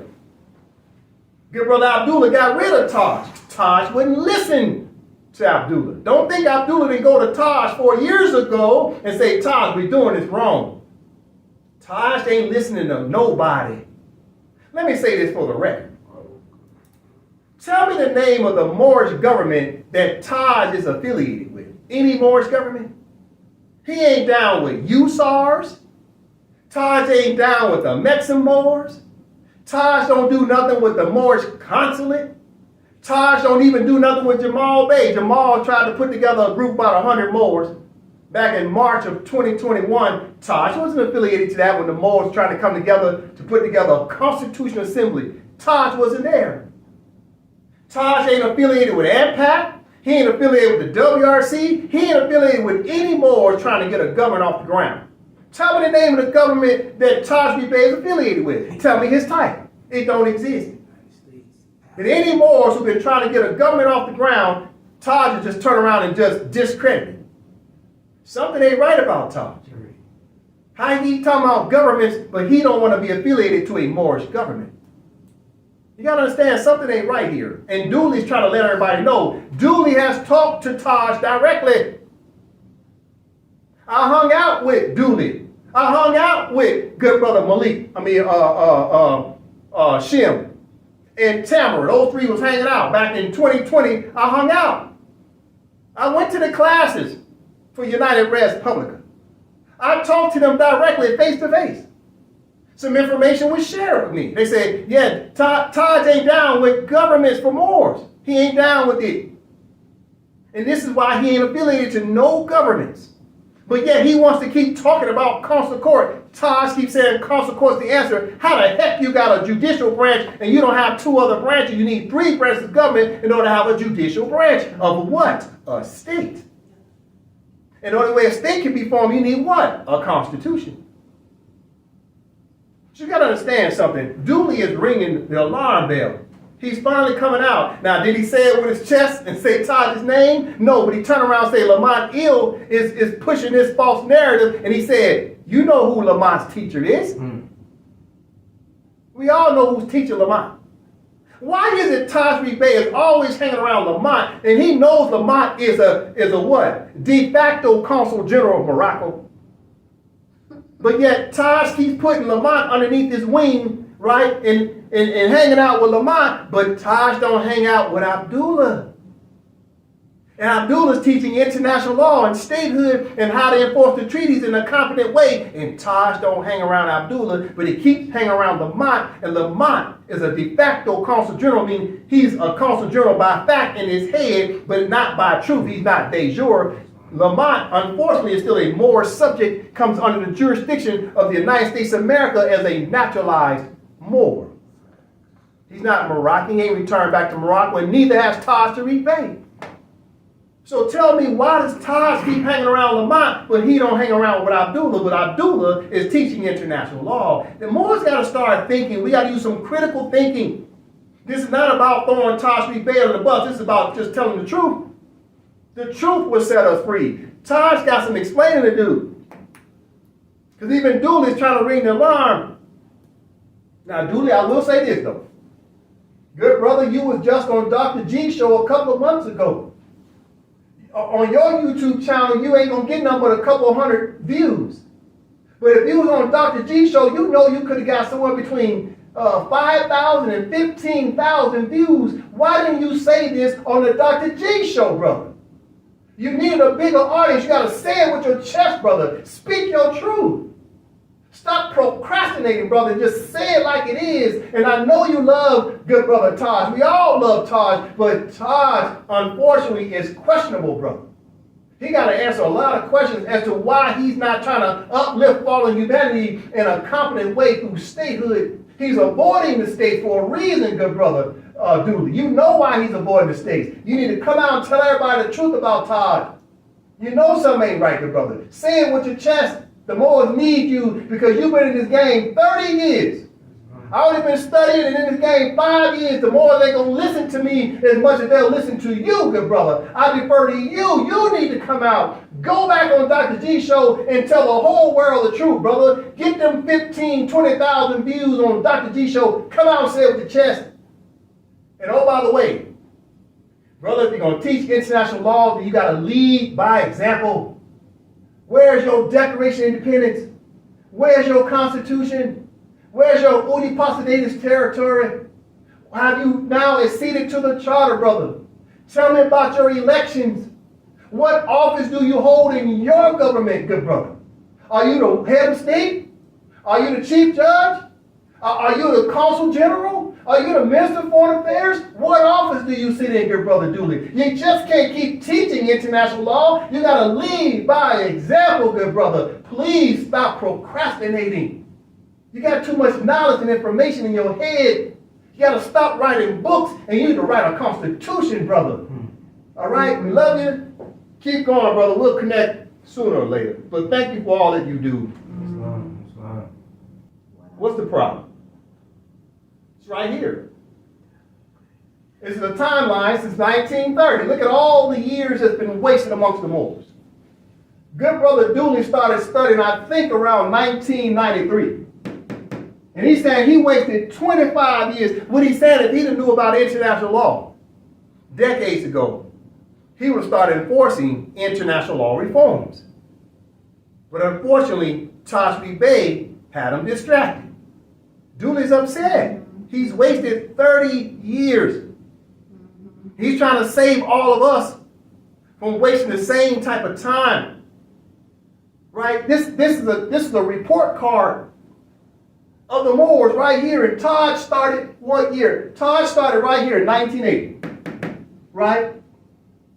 So 10, 20, 30, 40, 44 years. 44 years, he ain't done nothing with statehood. But yet Moors keep deferring to Taj as if he's the head of state. As if he's somebody. Master teacher. Taj to say he ain't the leader guy, but yet he'll turn around and tell you he's the Amir. Yeah. Then you look up the Amir and a rudder and a sextant, and Amir says leader. Leader guy. You see what Taj is doing? He's playing games with the people. Playing games. It don't take no 44 years to get liberation when you are more with treaties in your hand. This is sad. What's my point? You don't want to listen to me. At least listen to good brother Abdullah Il-Talib Morsi Bey, which is the best student that Taj Bey ever produced. Let's continue. All right, we got to continue to talk about courts. We started off talking about the ICJ, right? Then we started talking about the Supreme Court of the United States. Dooley told you that Supreme Court of the United States, what? That's a false narrative. It's egregious, right? It's erroneous. There is no Supreme Court of the United States.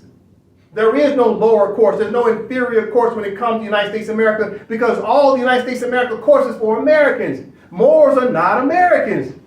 We're Moroccans. So you put this Constitution down, which means you're also putting down what? Article 3. You put Article 3 down. It's not for you.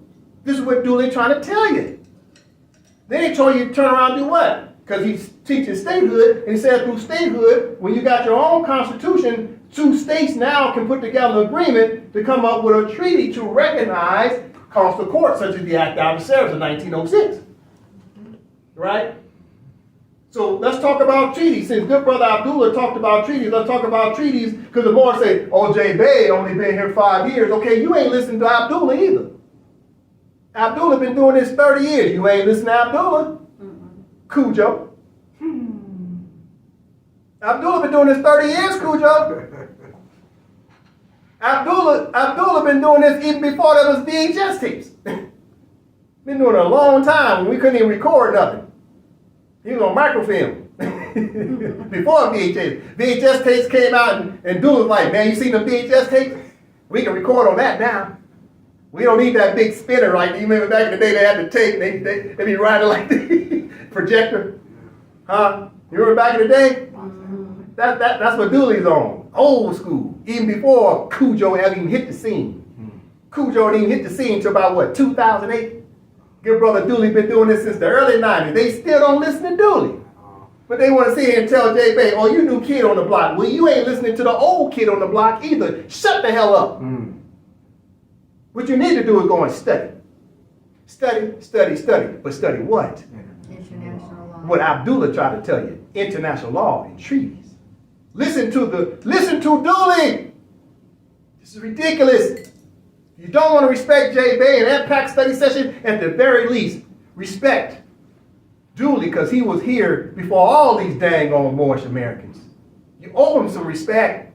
Give him some respect. Listen to what the brother got to say about Taj, and listen to what the brother got to say about statehood and international law and treaties. He's trying to give you the answer to the test. Let's move on, because brother was talking about treaties. Okay, what about treaties? Okay, Dooley's trying to tell you that the Treaty of Peace and Friendship, even of 1787, was between the 2 parties, right? Contentious dispute between what? 2 parties, right?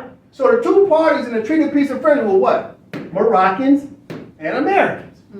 Day one, 2 parties, right? Then you come down and says what? In the preamble, it's about the Empire of Morocco and the United States of America, right? Preamble. Brother Joseph, I'll start right here. Hath arranged articles for a treaty of amity and commerce between the United States of America and His Majesty of the Emperor of Morocco, which articles written in the Arabic language, confirmed by His said Majesty the Emperor of Morocco, and sealed with his royal seal, being translated into the language of the said United States of America, together with the attestation thereto annexed, or in the following words, to wit. All right, pause. Okay, what is this about? 2 parties between. Right, see right here, between? Yep. Between who? Americans, right? And who else? Morocco. Moroccans. You see that? Between. So you got United States of America, right? Okay, then where's the Moroccans' Constitution? Here's the United States of America's Constitution. Where's the Moroccans' Constitution? You see what I'm saying? Taj kept saying, we ain't citizens of the United States of America. Then turn around and tell you enforce the Constitution of the United States of America. Why didn't Taj tell you enforce the Constitution of the Moroccans? Where is it? You see? Don't make sense. So it's between, there's that word between, right? Who? Americans and Morocco. All right? And who then turn around and validate it? We're talking courts. Okay, Brother Joseph. This is a treaty of peace and friendship established between us and the United States of America, which is confirmed and which we have ordered to be written in this book and sealed with our royal seal at our court of Morocco on the 25th day of the blessed month of Shivan in the year 1200, trusting in God, it will remain permanent. All right, so here we go. Preamble, right? 1787. This is a treaty. Doula's talking about treaties is where you talk about courts. This is a treaty of peace and friendship established between, that's a between again, who? Us. Who's the us? Moroccans. And who? The United States of America for Americans. Two separate parties. Which is confirmed, and which who's the we? Moroccans, we have ordered. So they ordered, who ordered the Moroccans to be written in this book and sealed with our royal seal. Whose royal seal? Moroccan's royal seal. At our court of Morocco. You see that? Our court. That's the consular court right there. That's the consular court. Consular court right there. The court of Morocco. Not the court of the United States of America. Article 3 don't give Moors no jurisdiction of consular court through this internal domestic constitution of the Americans. The court was established through what? What did Dooley tell you? It was established through what? The treaty. The question is, where's the Moors Constitution? Where's the Moors Constitution that gives you now a right to become a party to a treaty? You cannot become a contracting party to a treaty unless it's through the state. Right? The Constitution, this mother has now recognized the treaty. When she recognizes the treaty, now both parties, both the United States of America, and this is their female constitution. This is her. The United States of America Constitution, and her, right? Moroccan's Constitution. These two females get together and they recognize what? The treaty, right? They recognize the treaty. And the treaty is what settles disputes between these two mothers. You see? So Moors all this time is in the absence of what? Constitution. In order to get access to what? The treaty. Once you get access to the treaty, now you can utilize the court of Morocco. Did it say the court of America? No. Did it say the court of the Moorish Americans? No. Morocco, period. Right? Listen, it's going to talk about the parties. Right? The parties. Okay, just a moment. Now go to 1836 treaty. We're talking treaties because Brother Abdullah talked about treaties is where you find consular court. There's only two courts Moors should recognize. What's the two courts? Consular court and the ICJ. Right? For now. That's it. Right? So this is the next treaty, 1836. Okay, Noble from the top. Peace and Friendship Treaty sealed by the Emperor of Morocco at Mequinez on September 16th of 1836 and signed for the United States on October 1st of 1836. Okay, so it's who? Who are the parties? Morocco and who? United States. Two parties between. You see that? Okay, now you come down, right, to the preamble. What does the preamble say? We went over this. Nova, right here. This is the copy of the Treaty of Peace which we have made with the Americans. Read again. This is the copy of the Treaty of Peace which we have made with the Americans. Read again. This is the copy of the Treaty of Peace which we have made with the Americans. All right, so this is a copy of the Treaty of Peace which we, who the we? Moroccans, have made with the who? Americans, right? Two separate parties. Americans, Moroccans, right? Okay, now you come on down here to Article 1. Article 1, Nova. Article 1, we declare that both parties have agreed to that this treaty, consisting of 25 articles, shall be inserted in this book and delivered to James R. Live, agent of the United States, and now the resident consul at Tangier, with whose approbation it has been made and who is duly authorized on their part to treat with us concerning all the matters contained therein. That's Article 1. Moors skip right over it. The Moors don't read the preamble. They don't even read Article 1. They just jump straight to Article 20. What does Article 1 say? Article 1, we declare that both parties, we declare that both parties. It's two or more parties, right? It's a bilateral treaty, so only two parties. Who are the parties? Moroccans, Americans. Okay, from the top. Article 1, we declare that both parties have agreed that this treaty, consisting of 25 articles, shall be inserted in this book and delivered to James R. Lee, agent of the United States. Right? So United States is one party. Who's the other party? It says what? We. Who's the we? Moroccans. The two parties, right? And the United States, and now the resident council at Tangier. Where's Tangier? Right now, currently where? In the King Morocco's territory. But that used to be what? The central government of the Empire of Morocco. So the United States is doing what? They got to go all the way over to what? The leasing office. Leasing office don't come see you. You got to go see the leasing office. You got to go see the boss, the sovereign. Right.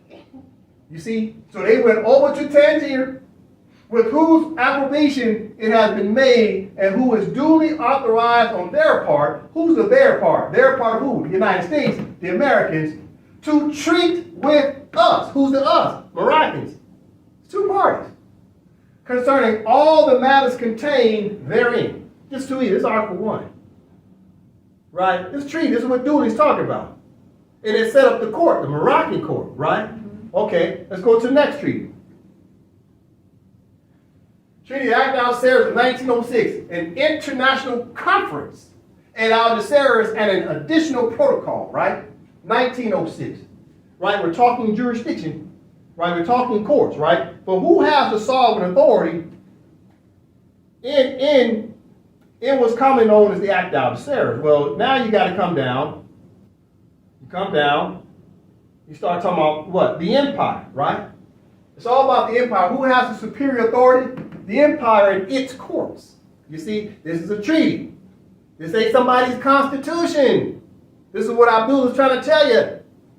They talk about consular court through treaties. They talk about the empire through the treaties, you see? Okay, now you come down, we're talking courts, right? So one of the things you got to understand when you start talking courts, who's overseeing the courts? Okay. First, you got to talk about who has the sovereign authority. All right. So now we go what? Article 1, right? Of Chapter 1 from the top here, Brother Joseph. Chapter 1, Declaration relative to the organization of the police. Article 1, the conference summoned by His Majesty the Sultan to pronounce on the measures necessary to organize the police declares that the following provisions should be made. All right, so the Sultan summoning, like he's a court, right? He has the supreme power and control over the entire empire and the 12 signatory powers, which includes the United States of America. Article 2. Article 2, the police shall be under the sovereign authority of His Majesty the Sultan. It shall be recruited by the Maghzin from Moorish Mohammedans, commanded by Moorish Qadids, and distributed in the 8 ports open to commerce. All right, so therefore both the Sultan, right, the Sultan and the Moors working together through what? The Maghzin, right? So the Maghzin sets up the government, because you can't talk about courts yet unless you have what? Government. A government. You see, you know they ain't talking about the court yet. First they're setting up what? The government. You see, talking about who's head of state, Sultan, and there's the government. What's the Moors, the Maghzin? Okay, but what's the Maghzin? Okay. What's the Maghzin? Okay, this is Wikipedia. Nova. Maghzin.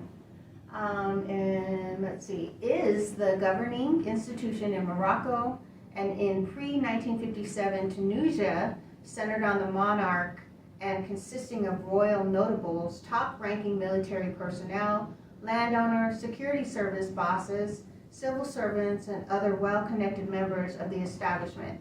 The term Maghzin is also popularly used in Morocco as a word meaning state or government. All right, so the Maghzin, the term Maghzin, right? Maghzin means what? Means state or government. So the Sultan setting up the government first. You see, Article 2, right?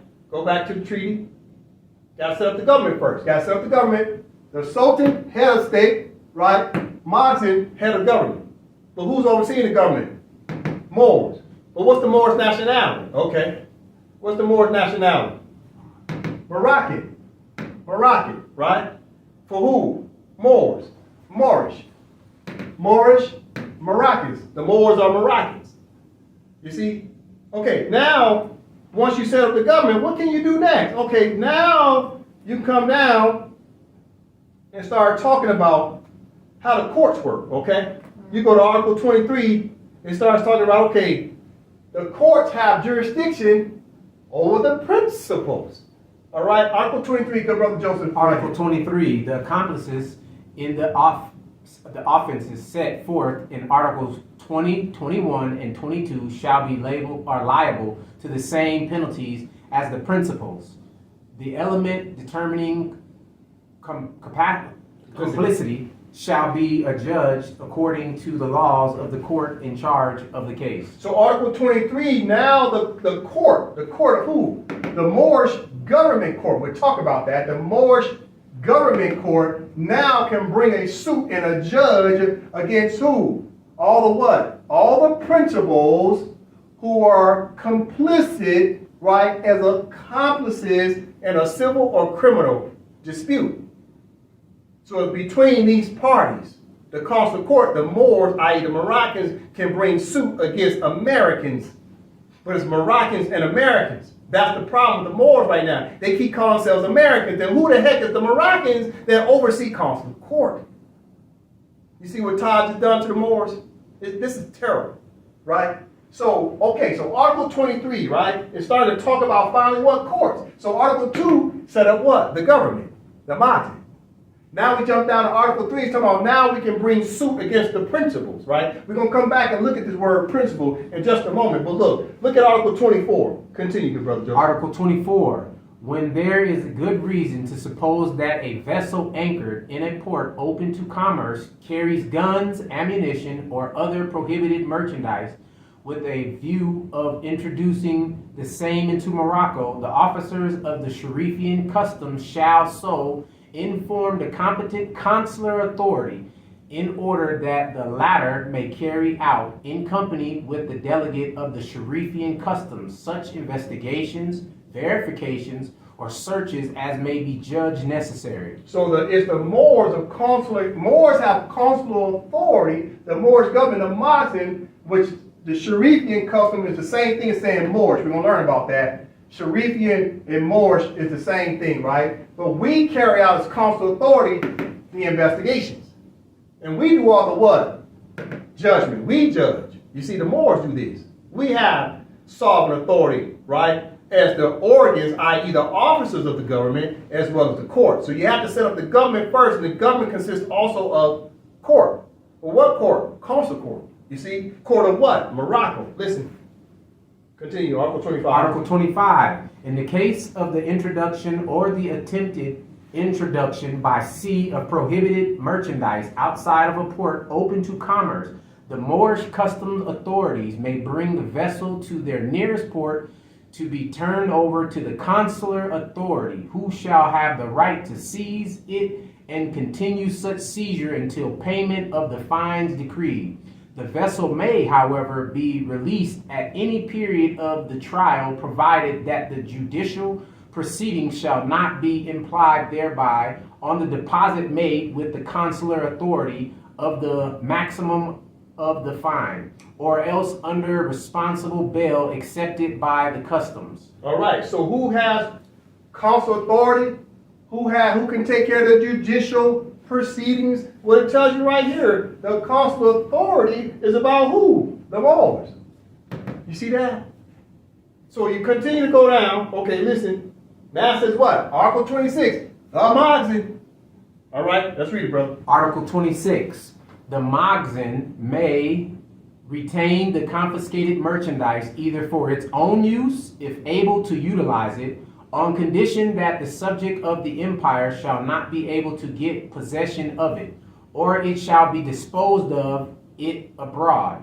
The conveyances of the same on shore may be confiscated and shall be sold for the profit of the Sharifian treasury. So it says, so the empire is being ran by who? The Moxen. The Moxen is the Moorish government that also seized over the courts. Right? It says They talking about the Sharifian treasury, right? When money's deposited into the Sharifian treasury. But what else is the Sharifian treasury? Sharifian also means what? Moorish. So it's Moorish treasury. We'll learn about that. Continue. Article 27. The sale of arms condemned by the Moorish government shall be prohibited throughout the Sharifian Empire. Pause. Read again. Article 27. The sale of arms condemned by the Moorish government shall be prohibited throughout the Sharifian Empire. So who is overseeing arms? It's the Moorish government. Who's overseeing courts? The Moorish government. Through what? The treaty. You see? You gotta understand, it's about the Moorish government overseeing this, not the Moorish American government. Ain't no such thing. It's the Moorish government. And who are the Moorish government? It's Moroccan. Listen, see what it says Moorish government? What's the equivalent? Okay. Right here. You see it? It says what? Moroccan. Right there. Moroccan. Just a moment. Moroccan. Right there. Moroccan. It's the Moroccan government in French. You see? It's too easy. Too easy. All right? Okay, just a moment. Right there. You see where it says Moroccan treasury? At first it says Sharifian treasury, right? Okay, let's read from the top. Article 28. Article 28. Rewards taken out of the amount of the fines levied are to be given to the informants who have been instrumental in discovering forbidden merchandise and to the agents who have affected its seizure. Such rewards shall be assigned after deducting, if necessary, the costs of the trial. 1/3 to be distributed by the customs among the informants, 1/3 to the officers who seized the merchandise, and 1/3 to the Moroccan treasury. See, so Sharifian treasury and Moroccan treasury, semantics. You see? But who's doing all this? The Moorish government is seizing merchandise and giving out permits for all arms. The Moorish government is doing this and overseeing courts in order to enforce the laws of the Moorish government. You see? Listen. 29. Article 29. The Moorish custom authority shall notify directly the diplomatic or consular agents of any violations of this regulation committed by those under their jurisdiction in order that the same may be prosecuted before the proper jurisdiction. Similar violations committed by Moorish subjects shall be submitted directly by the customs to the Sharifian authority. Read it again. Article 29. The Moorish customs authority shall notify directly the diplomatic or consular agents of any violations of this regulations committed by those under their jurisdiction in order that the same may be prosecuted before the proper jurisdiction. Similar violations committed by Moorish subjects shall be submitted directly by the customs to the Sharifian authority. All right, so Article 29 gives Moors jurisdiction over who? Over who? Diplomats or consular agents. You see that? The United States will tell you in a heartbeat they got privileges and immunities. No, you don't. The United States of America and the United States signed off on this treaty. Article 29 says the Moorish customs authorities shall notify directly the diplomatic or consular agents of any violations of this regulation committed by those under their jurisdiction, in order that the same may be prosecuted before the proper jurisdiction. So anybody can be prosecuted that's violating what? Moroccan law. You see? You gotta understand this, all right? But who else can be prosecuted? Okay, right here it says similar violations committed by Moorish subjects shall be submitted directly by the customs to the Sharifian authority. So Moorish subjects also come under what? The consular court. So everybody call themselves black, guess what? You're a Moorish subject. You still come under the competent consular court of the Moroccan states if you're still a Moorish subject. What's a Moorish subject? Someone that's still naturalized as an American of the American jurisdiction. You see that? That's what this is all about. Okay? All right. Now listen, I'm going to go back up to Article 23. What about Article 23? Well, we got to understand who are the principles. We're talking jurisdiction of courts. Because Moors keep talking about the United States court like it has supreme power, and it doesn't, right? So in Article 23, it reads as follows. The accomplices in the offenses set forth in Articles 20, 21, and 22 shall be liable to the same penalties as the principals. The elements determining complicity shall be adjudged according to the laws of the court in charge of the case. So, who are principals? Okay, let's look up principles, okay? What does principal mean? Okay, Nova? A principal is a person who gives authority to another, called an agent to act on his or her behalf. A principal can be a natural or legal person, such as a corporation or a partnership. In criminal law, a principal is also the chief actor or perpetrator of the crime, and those who assist or encourage the crime may also be principals. You see that? So, we'll read again. A principal is a person who gives authority to another. That's the person at the top, right? Mm-hmm. Giving authority to someone underneath them. But they're still the principal giving authority. You see? From the top. A principal is a person who gives authority to another called an agent to act on his or her behalf. A principal can be a natural or legal person. You see that? So a principal is a human being, or it can be the state itself, such as the United States of America, or it can be a juridical person, such as the United States, or an organ, such as the state of Texas. You see, all these are juridical persons, but not human beings. So it says right here, natural human being or legal person, juridical person, i.e. artificial person. You see? All right, so it's right here again. A principal can be a natural or legal person, such as a corporation or a partnership. In criminal law, a principal is also the chief actor or perpetrator of a crime. And those who assist or encourage the crime may also be principals. Mm-hmm. Right? So it's bundling people together. So you got the top person principal, and anyone underneath them can also be considered a principal if they're affiliated, i.e. an accomplice. Right? Let's go back to the Treaty of 1906. Right? So Article 23 says the accomplices in the offenses set forth in Articles 20, 21, and 22 shall be liable to the same penalties as the principal. So they're talking about two different people, the principal and whoever's accomplice that's underneath that principal. Right? Then it continues to read. The elements determining complicity shall be adjudged according to the laws of the court in charge of the case. Who's in charge of the court? Consul court, Moors wearing fezes. Oversee the principals, right? Listen. Another definition of principal, right? On the Legal Information Institute. Okay, Nova. Principal. In general, a person or thing is more important than others when identified for a particular purpose. More specifically in various contexts. 1. Someone who authorizes another to act in their place. See agent, fiduciary, or fiduciary duty. 2. The basic amount of a debt or investment, which excludes any interest, profits, or other additional earnings on the basic underlying amount. 3. Someone with primary responsibility to perform an obligation, see surety. 4. The corpus of a trust, which is composed of the asset funding the trust. All right, thank you very much. So a principal, right? A principal in general is just a person or thing that's the most important person that's overseeing the entire pyramid scheme. You see, whoever sits at the top. But then they can be complicit as well if they're giving orders to people underneath them to carry out what? Crimes, right? So you always hold the principals obligated as an accomplice to crimes.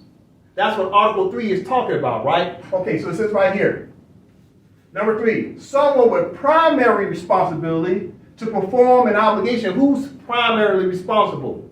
It's actually the United States of America. Who's the United States of America? A person in international law. That's the primary person. And everybody underneath the United States of America's Constitution, which is the President, right, Secretary of State, Attorney General, etc., are what? Complicit along the United States of America if there's been some crimes against a Moorish government. Listen. Okay. I have a little chart up here, okay? All right, have patience with me. Thank you very much. Okay, from the top, we got a title of the principal up top. So the number from the top. United States of America, de jure responsible state principle. All right, so that is the main principle of the United States of America, right? United States of America, the Constitution, the principal, right, juridical person, the United States of America. This is the person in international law. That's the first person in law, right? So when you're dealing with Moors, who's the first person in law in terms of us being a principal? Okay. The Sultan? Nope. It's Constitution. Oh, yeah. Constitution sets up the person who's a contracting party to the treaty. Who's the contracting party to the treaty? It's the Lodium, Moorish, Pradium, Ante, Colorado as an example. You got 6 other Moroccan states that's also parties to the treaty. So who are the 2 parties? It'd be United States of America and who? Lodium, Moorish, Pradium, Ante, Colorado. Those are the first 2 parties in law that's recognized. They're the umbrella juridical persons. You see? All right. Listen. So in this particular example, we're talking about the United States of America's Constitution, right, is the first principle in law, right? That's the juridical person, okay? Now we start talking about the next juridical person, right? The artificial person is who, okay? It says right here to the left. United States Intergovernmental Organization, that's the United States Constitution of 1871. So the top Constitution, 1789, that's George Washington's Constitution. Now you come over here, you got the United States, that's the Bankers' Constitution of 1871, right? Act of Congress, right? Which is an intergovernmental organization, okay? So on the left side, you got the United States, federal government, and on the right side, you got the several union states. These are all principles, right?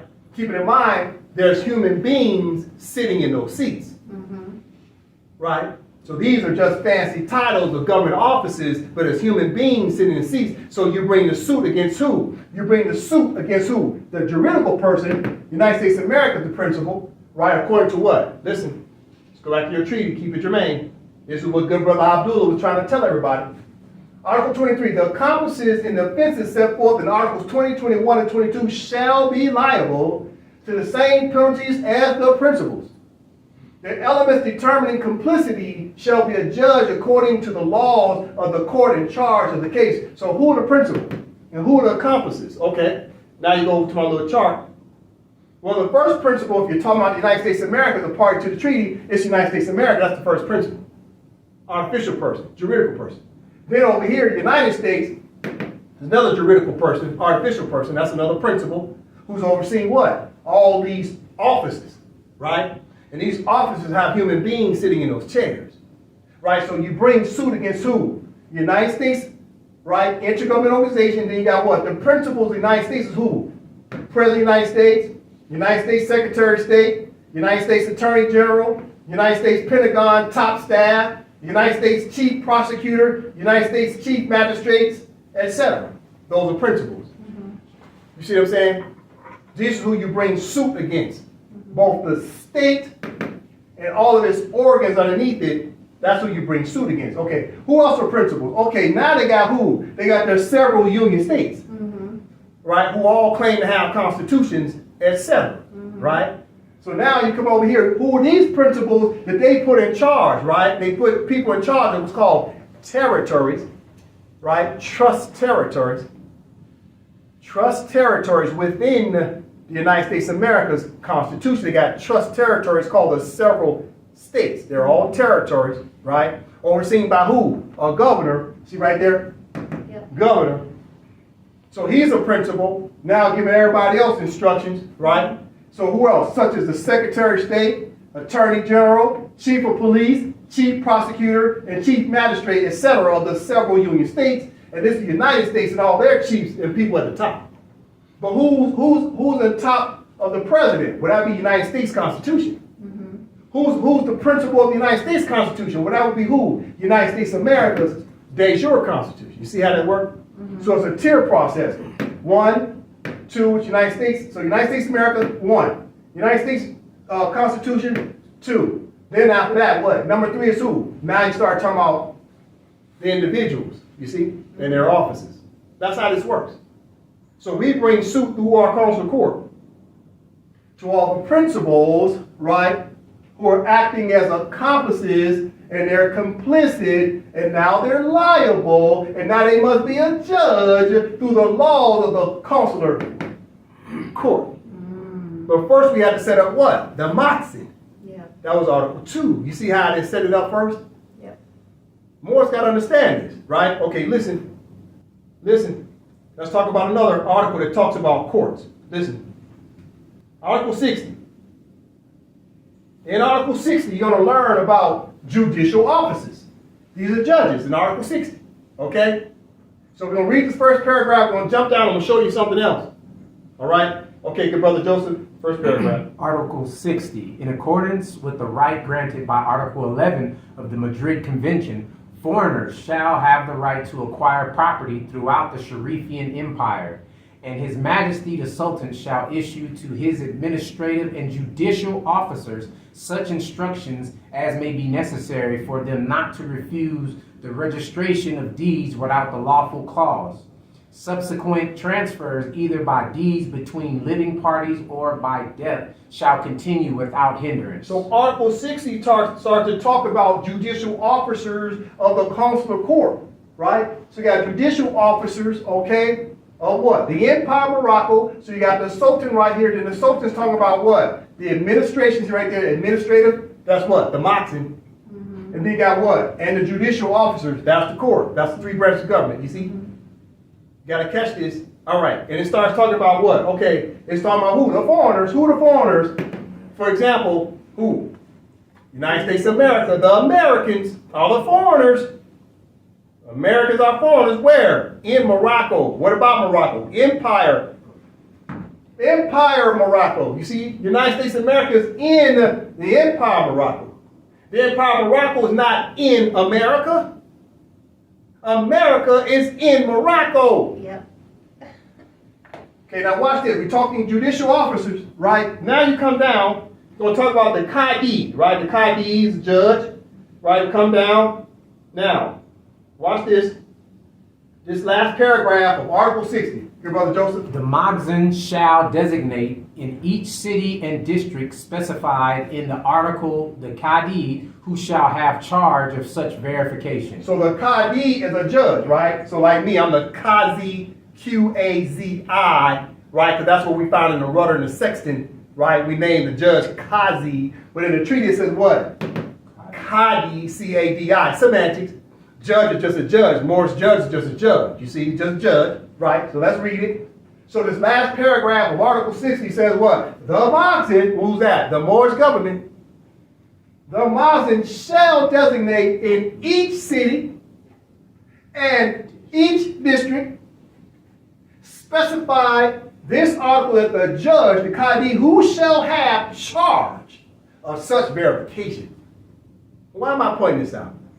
You got to catch what's being said here. Okay, I'm going to read it again.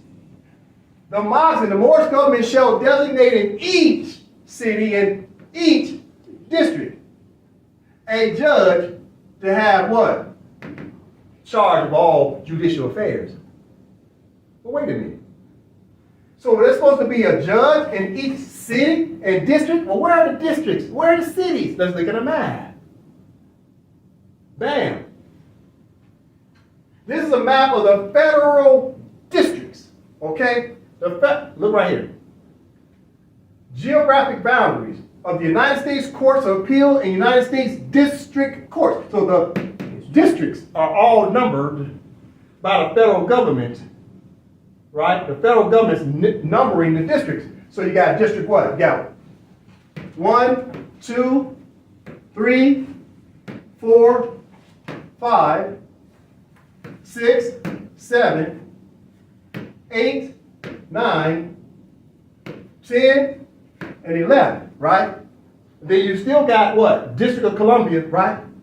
You got the D.C. District Circuit, Federal Circuit, Supreme Court, right? But all these are districts, the District of Columbia, right? The districts. What's my point? This is the districts that is supposed to be a judge, a Moorish judge sitting over all these districts. right? These are districts from a federal level. Then from a local level, you got all the other districts, which are what? Counties, and each of the counties are broke down into districts as well. But they call the counties also what? Cities. So when the Moors right now are doing what? They're putting together a constitution for each of the territories, such as AMPAC, right? Alonia, Morris, Prairie, Ante, Georgia, right there, right? So there was supposed to be some judges overseeing this territory right there. Over the district and over what? The city. So therefore, we're supposed to do this all over the Empire of Morocco. That means the instruction we've been following under Udi Posidatis Juris for each of the territories fall under what? Just right here, just this paragraph alone under Article 60, the government, the Muslims, shall designate in each city and each district specified in this article the judge who shall have charge of such verifications. You see, it wasn't supposed to be just some judges sitting at the central government. It's supposed to be judges all over the Empire of Morocco. Because we're supposed to be sitting in all the cities and all the districts. You gotta understand what's happening here. So as we start to now establish our constitutions now recognize the Empire of Morocco. We recognize the judges in our constitution, but the judges now understand that the judges who sit in the courts of our Moroccan constitution understand now they got to get up and go sit in the seat at the consular court, which is a higher court, two separate courts. Our Moroccan constitutions recognize the Supreme Court of our constitution, but then the treaties recognize what? Consular court.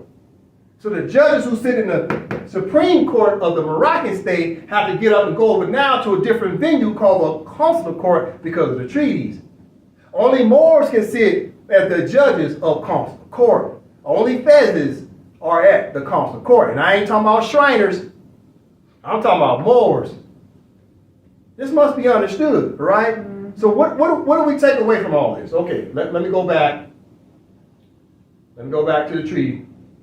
Right? Act out of Sarah, 1906, Article 60, last paragraph. We need to have judges in each city and each district, right, to oversee all the cases in dealing with who?